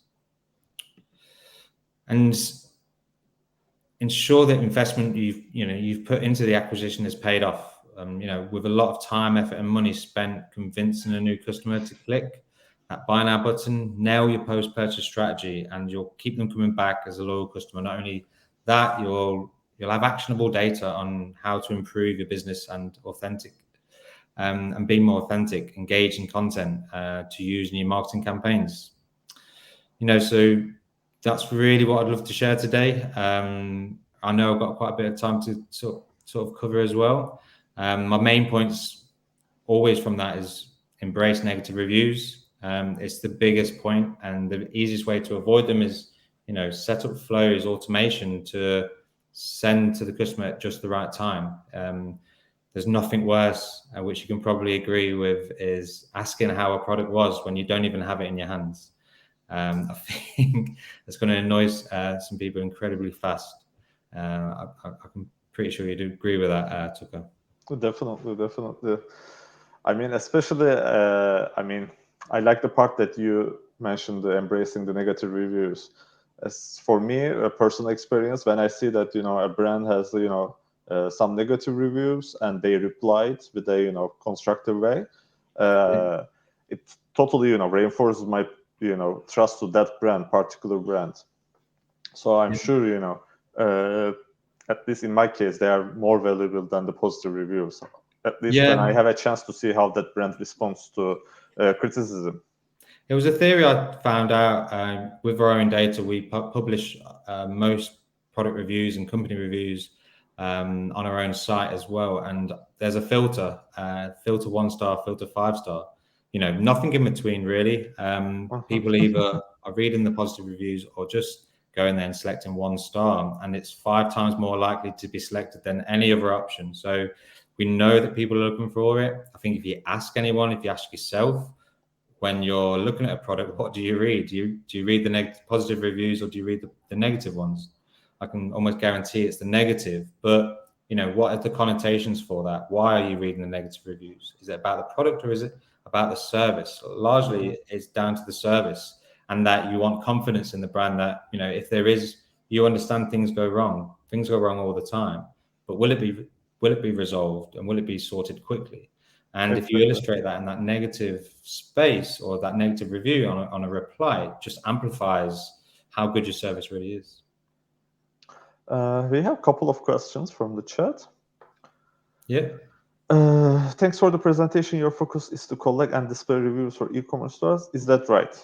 And what's the automation process exactly in that sense?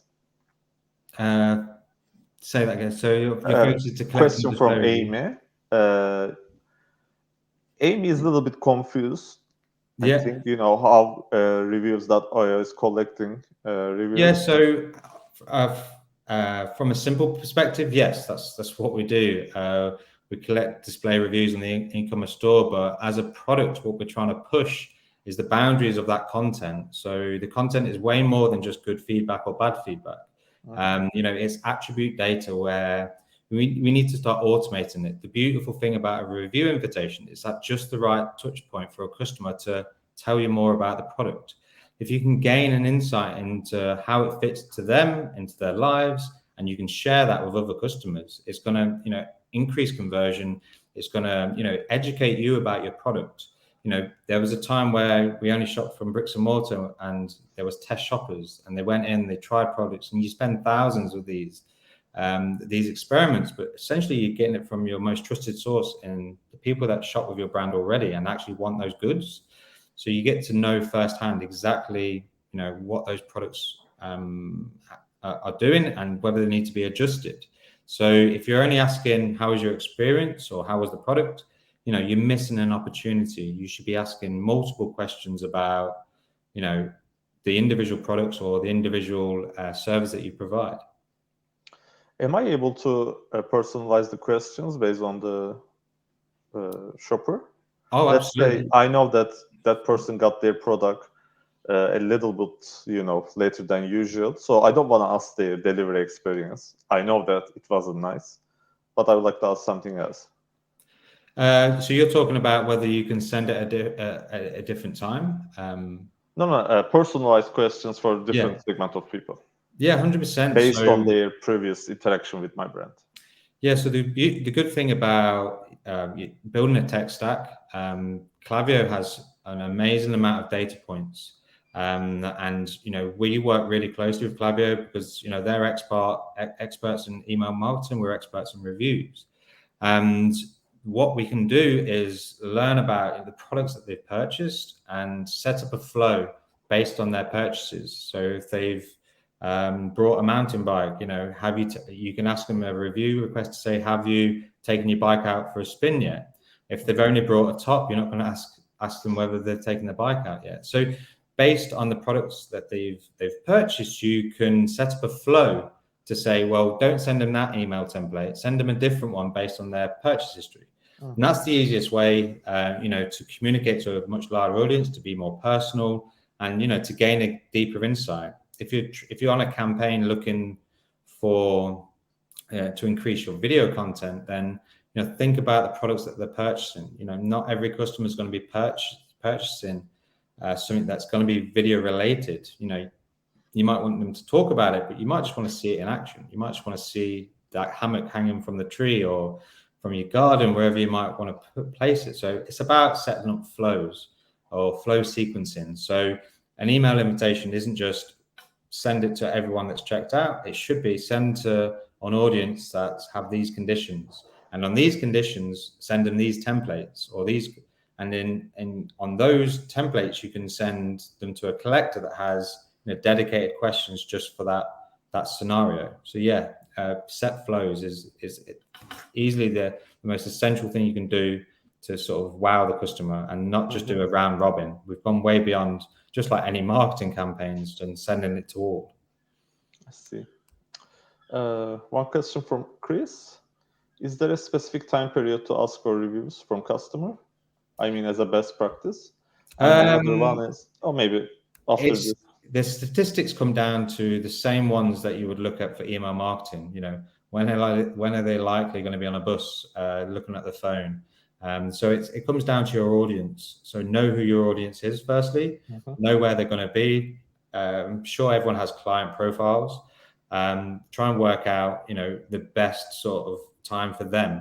The generic time is 8:30 in the morning or just after 5 o'clock. That's because we're not at work. We're on our phones and, we're shopping. And that's when most people shop. I'm curious that now that, many people are working from home, did it shift? Maybe, 8:30 is the there was definitely there was a lot of fluctuation. The data that we were looking at during work from home, even our own B2B, working with other business like-minded people, it was just crazy. So now that people are working from home, I still think it's the same thing. You're invested your time differently. And around lunchtime, again, it's the same thing. People are shopping, people are looking at their emails and responding to things. SMS marketing, the same thing. The time is, when they're not working.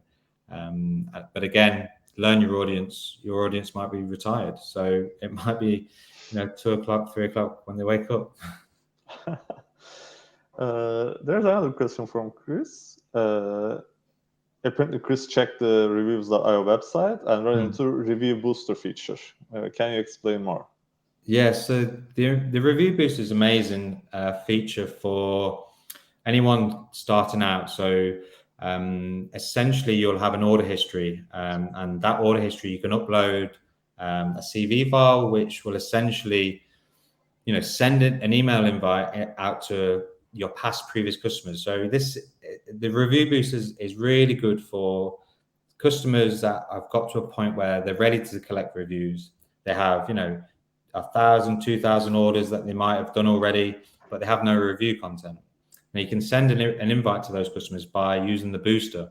And it's a great way, especially for brands that are trying to get Google seller ratings, because you need a ratio of 200 reviews.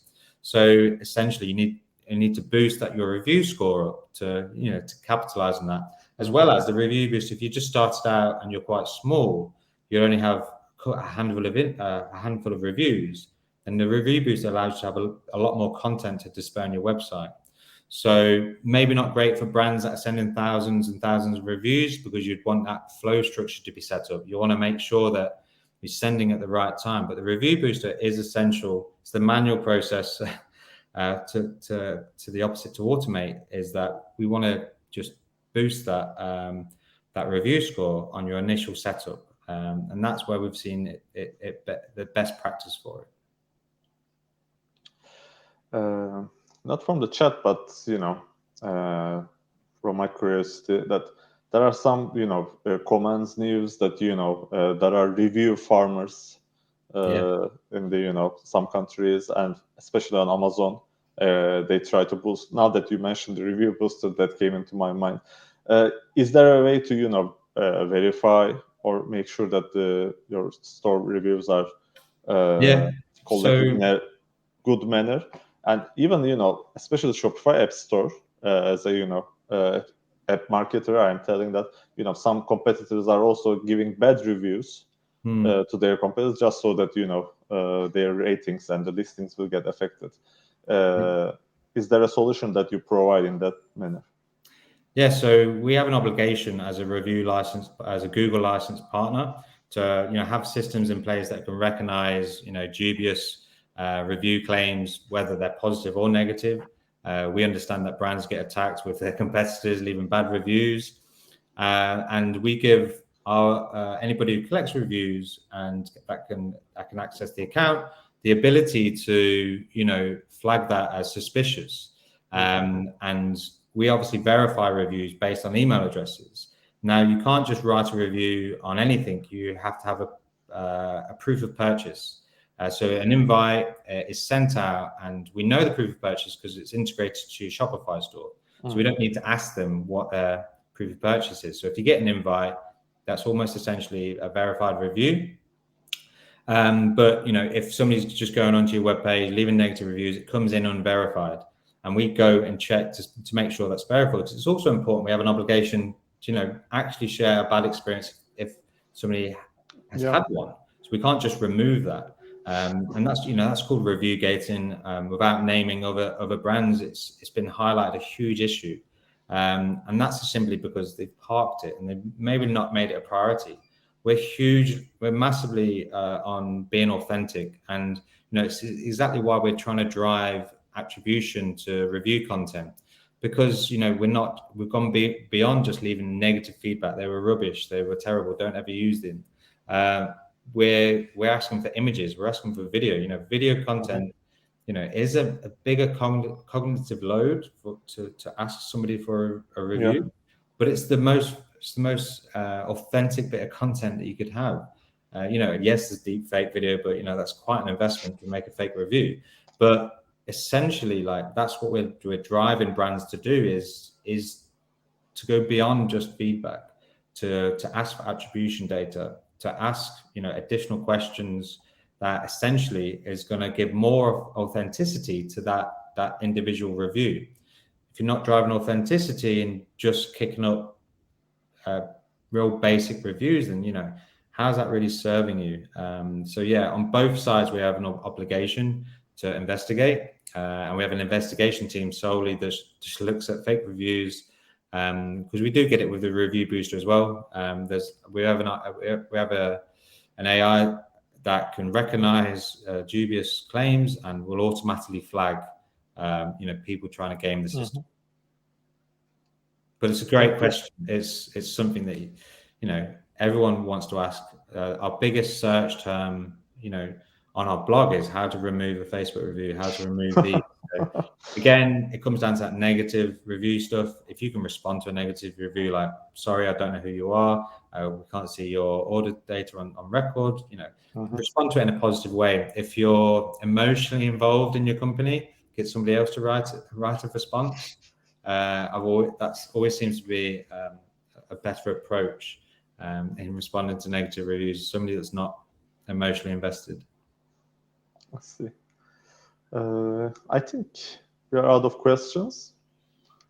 Or Jack's typing while we set them. Yeah. So we can wait a little bit. Yeah. One of the other points as well, I probably didn't cover in the talk, is that reputation management. You shouldn't just collect reviews with reviews.io with any single person, really. You want to make sure that you have a global representation across, you know, multiple angles, where you can essentially show that your reputation isn't just positive in one area, it's multiple areas, on Facebook, on Google, on reviews.io. You know, essentially you want to make sure that reputation score is good. And unfortunately, the only way you can ensure that reputation score is good is by positively encouraging reviews to those locations.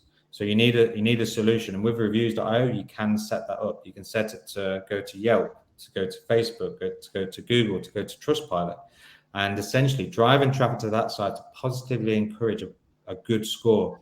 Because before reviews and for the ability of leaving and encouraging people would only leave negative reviews. Whereas now that with your communication flow, you can set up review invites to, you know, to gain more data, to gain a better score. Jack's question is that, you know, in which channels do you have integrations? We have many, in terms of where can you send reviews, or how can you integrate, like Gorgeous, Klaviyo. You know, there's actually almost 200 integrations that we have. So I think if you look at any SaaS business at the minute, they're all talking to each other. That's the main reason for that, is because we want to build stronger data. We want to connect these tools. We want to talk to Gorgeous because we want to make sure that we're sending negative reviews and setting up a ticket as soon as possible, so your customer services know. So it's about, you know, integrating with the tech stack that you need. You know, every SaaS company is more than willing to say, hey, let us know what you want us to integrate with, because we want to integrate with you as well. And there's not a SaaS company we're talking to at the minute that hasn't got an API. So if they don't integrate, I'm pretty sure they'll have an open API for you to do so, and to, you know, to gain leverage on that unique spot that reviews gives you at the you know, completing the order. Thank you. It was really lovely to have you, Richard. No, I hope you enjoyed as well. No, it's been great. It's been really good. And like I said, the content before was real spot on. I struggled to keep some of the bits that they had highlighted. Yeah, I mean, tell me about it. I am the next. I don't know how I'm gonna keep up. Fantastic. Thanks, and see you again. Bye. Cheers. Bye. Those were, you know, 4 lovely presentations. As I mentioned, you know, I'm a little bit nervous how I'm gonna keep up with all previous, you know, speakers of ours. Maybe I can start with the first sharing, then worry later.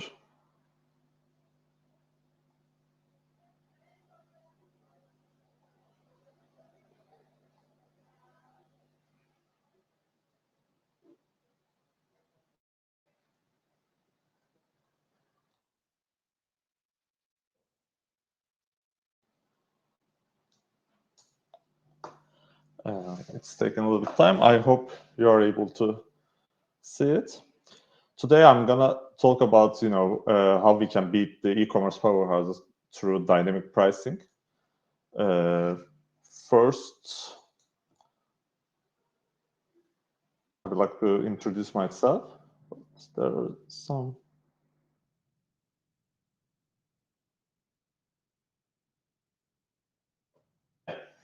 I mean, like I mentioned, that those were really entertaining presentations, and after 4, you might feel down. Usually, when I feel down, I go up to and watch this video of Steve Ballmer, ex Microsoft CEO.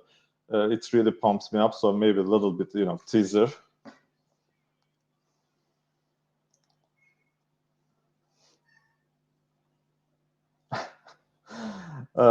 Wish we could do the same now that the offline events are not popular anymore. We are a little bit stuck in the screens. Let me introduce myself first. I'm Turker, marketing manager at the Prisync. We help e-commerce merchants do pricing optimization and competitor tracking, and I'm trying to help to spread the word about the competitor price checking and the importance of the e-commerce pricing optimization. Today, I'm going to talk about the things that we are going to uncover and the discoveries that the situation in the market, what's different in this year, and we are going to figure out how to keep up with the e-commerce powerhouses. The market, I mean, I'm taking here the US as an example, but it can simply be applied to any other market. It can reflect at least the trend, maybe not the particular data. But the e-commerce sales are growing, especially after the pandemic. It gained a huge momentum. Total retail sales are growing, as well, and the web penetration increased with the help of the pandemic to 21%. But there's some worrisome as well. The growth is slowing on the digital commerce, so we need to be more aware of the competition than ever. But on top of everything that going on the e-commerce market, there's also the bigger effects on the game. Inflation is one of the first one when it comes to mind when you think about the problems in the market. Inflation is the all-time high. I mean, not all time, but for the last couple of years, it's the highest right now, and it definitely affects the consumers' purchasing decisions. There's this data from the Adobe Digital Analytics. It's really interesting to see. Previously, the digital price index, the price index for the digital sales goods, like on e-commerce goods, usually were lower compared to the general consumer price index. But the trend is shifting heavily towards the digital price index, meaning that even right now the e-commerce merchants are selling their products more expensive than the retail. And as you can see, apparel category is one example of that. Usually, the consumer price index is 3% high compared to 2014. But when it comes to the digital price index, it's 11% high. So the prices are changing rapidly, and we need to keep adapting that. And also, the customers are also adapting and looking for other ways to to manage their budgets, their purchases, etc. And right now, they are even changing brands. The loyalty is something of a past. And the second reason is that the customers change brand is the being more affordable, meaning the price. With the inflation rising, the customers are becoming more price sensitive, definitely. So let's figure out how to adapt.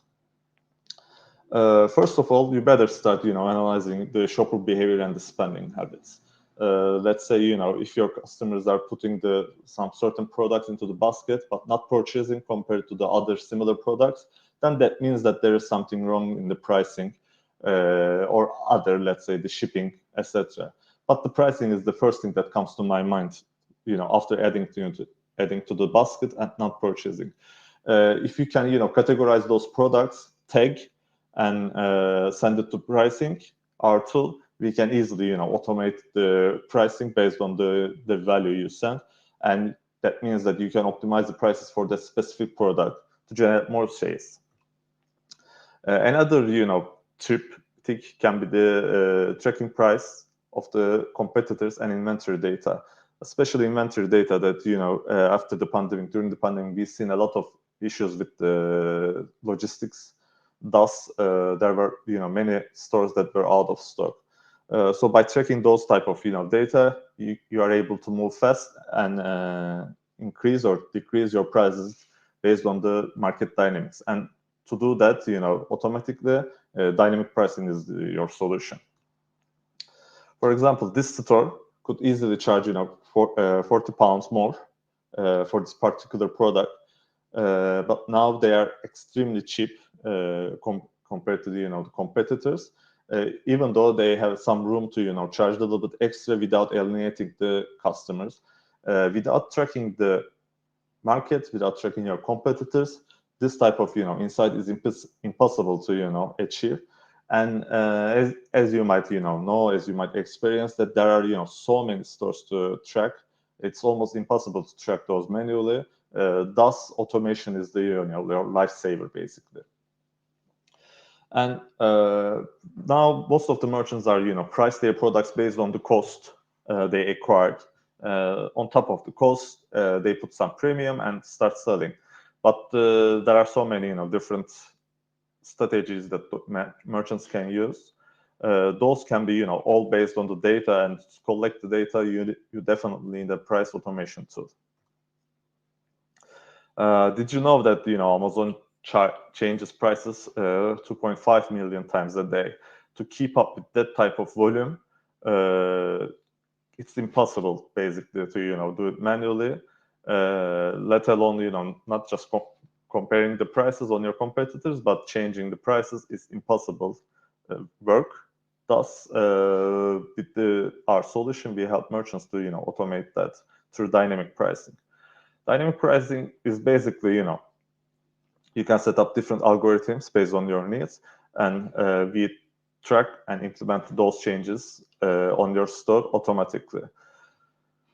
So how do you do that? First, you start tracking your competitors. We can either do it for you via manual work or the automated way, or you can just upload your all competitors with a list, and we start tracking those. After some time, you collect the price position data, price history data of your competitors, and the stock data. Now that you are ready to set up dynamic pricing rules, and those rules can be set up to being the cheapest, second cheapest, or the second most expensive product in the market if you are in the more luxury business, and you don't want to seem like you are a cheap store. You can put minimum and maximum thresholds so that you are not never the lower of your cost of the product, or selling in a really expensive product in your store, thus alienating your customers. There are basically unlimited amount of optimizations and personalization when it comes to implementing dynamic pricing. While we are doing that, the essential goals to help you through dynamic pricing strategy is to increase your gross profit margins. Like in our previous example, you were able to sell your product £40 more, but you were basically leaving money on the table. Now you have a chance to increase your gross profit. With the increased gross profit, we reach the maximum revenue. Maximum revenue we can on the market. And now that the customers are basically price sensitive, and they search other websites as well and see that you offer competitive prices, it means that they are more happy with your store than your competitors. And because you are aware of the market, the lowest and the highest margins of the products that you sell, it means that you are not leaving money on the table and thus leaving the cannibalization in your store. Now you start using dynamic pricing engine, but how you can make use of the best out of it. And there are two strategies that I like to talk about today. One of them is the loss leaders. Loss leader strategy is that you sell a product in maybe a loss or extremely small margin, just so that you drive traffic to your store. Thus, you can start selling complementary products with that leader. There are some risks, obviously, that you may not sell any profitable items along with the your leader product. But especially after today's session, I'm sure that you are able to use the segmentation and the personalization. Thus, there is no there's no risk basically that you are not going to sell recommended products on your website. And one of the solutions that you can reduce this risk is to basically test more, see more recommended products, and if so, you can also try bundling those loss leaders with the high margin products and making more money out of the total selling goods. There's another strategy that I'd like to mention, is that the inventory-based pricing. It's especially came handy during last couple of months when there was a logistic crisis in the e-commerce and the retailing sector. Basically, you are able to track your competitors' inventory and your own inventory and deciding the price changes based on those stock levels.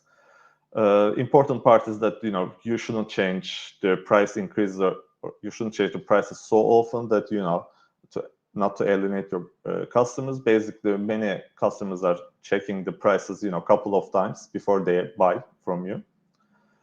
You can find more tips on our website, but a couple of them are dynamic pricing is always better than the traditional flat cost plus pricing.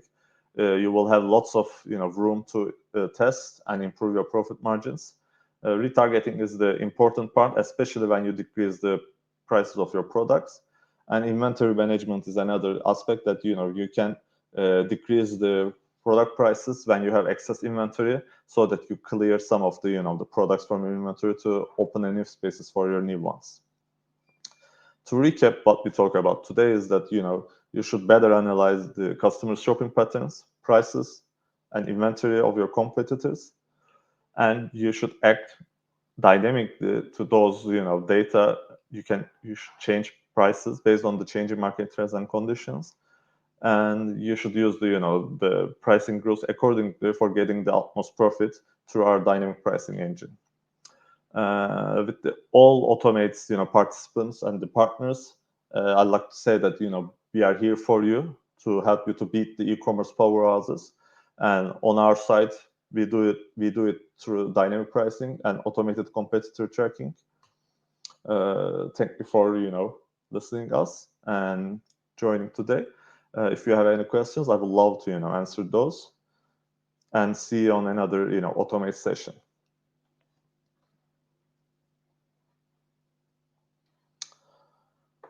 I was not able to read the chats, but I am able to right now, and there are some nice comments from Chris. Yes, developers parts are really important. There was another Steve Ballmer's presentation. He was really hyped up about the developers and how he communicates with the developer relations.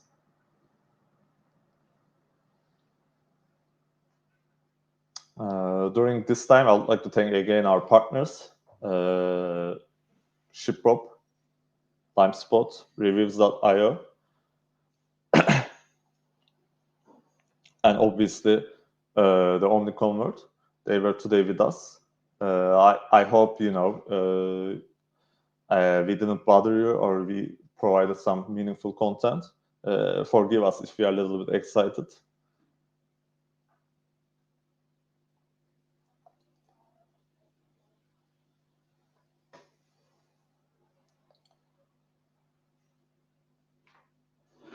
Amy has a question. Can you talk about price rules a little more? Do we set rules based on competitor prices? It can be based on competitor prices or your own inventory as well. It totally depends on how you want to achieve the most profitable outcome. It's basically similar to digital marketing, that you should do some tests and see how they result. And after those tests, you are ready to go to one final the optimization. But the most important part is that if you have certain rules, if you have certain image in your consumers, that you are one of the cheapest brands. I mean, not the cheapest, but the affordable brand. Then you better set prices based on the competitors. Otherwise, you are gonna lose image. The most important part about the pricing is that you should own your image, not let your competitors do the job for you. They shouldn't picture you out. Otherwise, you have no control over the pricing.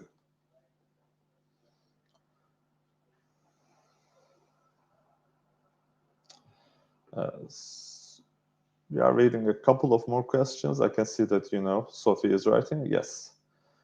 Hi, Turker. I'm from the Netherlands. Does pricing cover specific countries or not? No, we cover the whole world as long as there's an e-commerce site that we can track. We can provide the data. Right now, we are serving more than 50 countries, and Netherlands is one of them, especially one of the biggest ones. So feel free to sign up through our website, and our sales and customer success team will be in touch. Will be in touch with you to discuss the details. Another question from Chris. Actually, I have a tricky situation with my competitors. I don't know if the term's true, but there are many variants of the product that I'm selling. Is it possible to track them via your service? By the way, is it legal to track prices? It is legal to track prices. It's basically a scraping job. It's public information on the web. What we do is basically making it more automated and affordable for the medium and the small businesses. And when it comes to your situation, yes, we are able to do that. We can track every possible product variations. We can even normalize the product variations as well. Let's say you are selling 500 milliliter of shampoo, and your competitor is selling only 200 milliliter of the same brand of that shampoo. We can normalize the prices based on the metric that you give us, and so that you can arrange your product prices accordingly. Jack has one question. Are coding skills required? Your website seems quite simple, but I'm curious about your dashboard.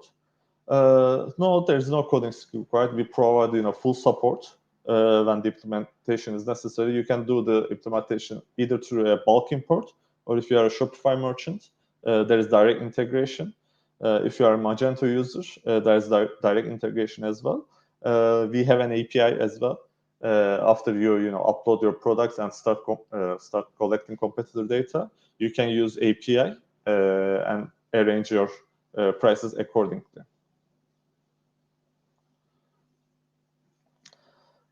Thank you, Kaan.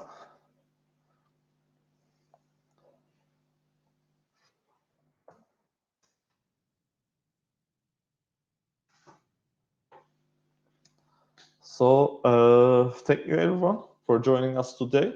Like we mentioned, we will be sharing the video record of this presentation and the previous presentations as well, along with maybe some surprises from our partners, just like the ShipBob and the Karley provided a $1,000 discount. It was lovely to have you. Thank you, and see you in another Automates event.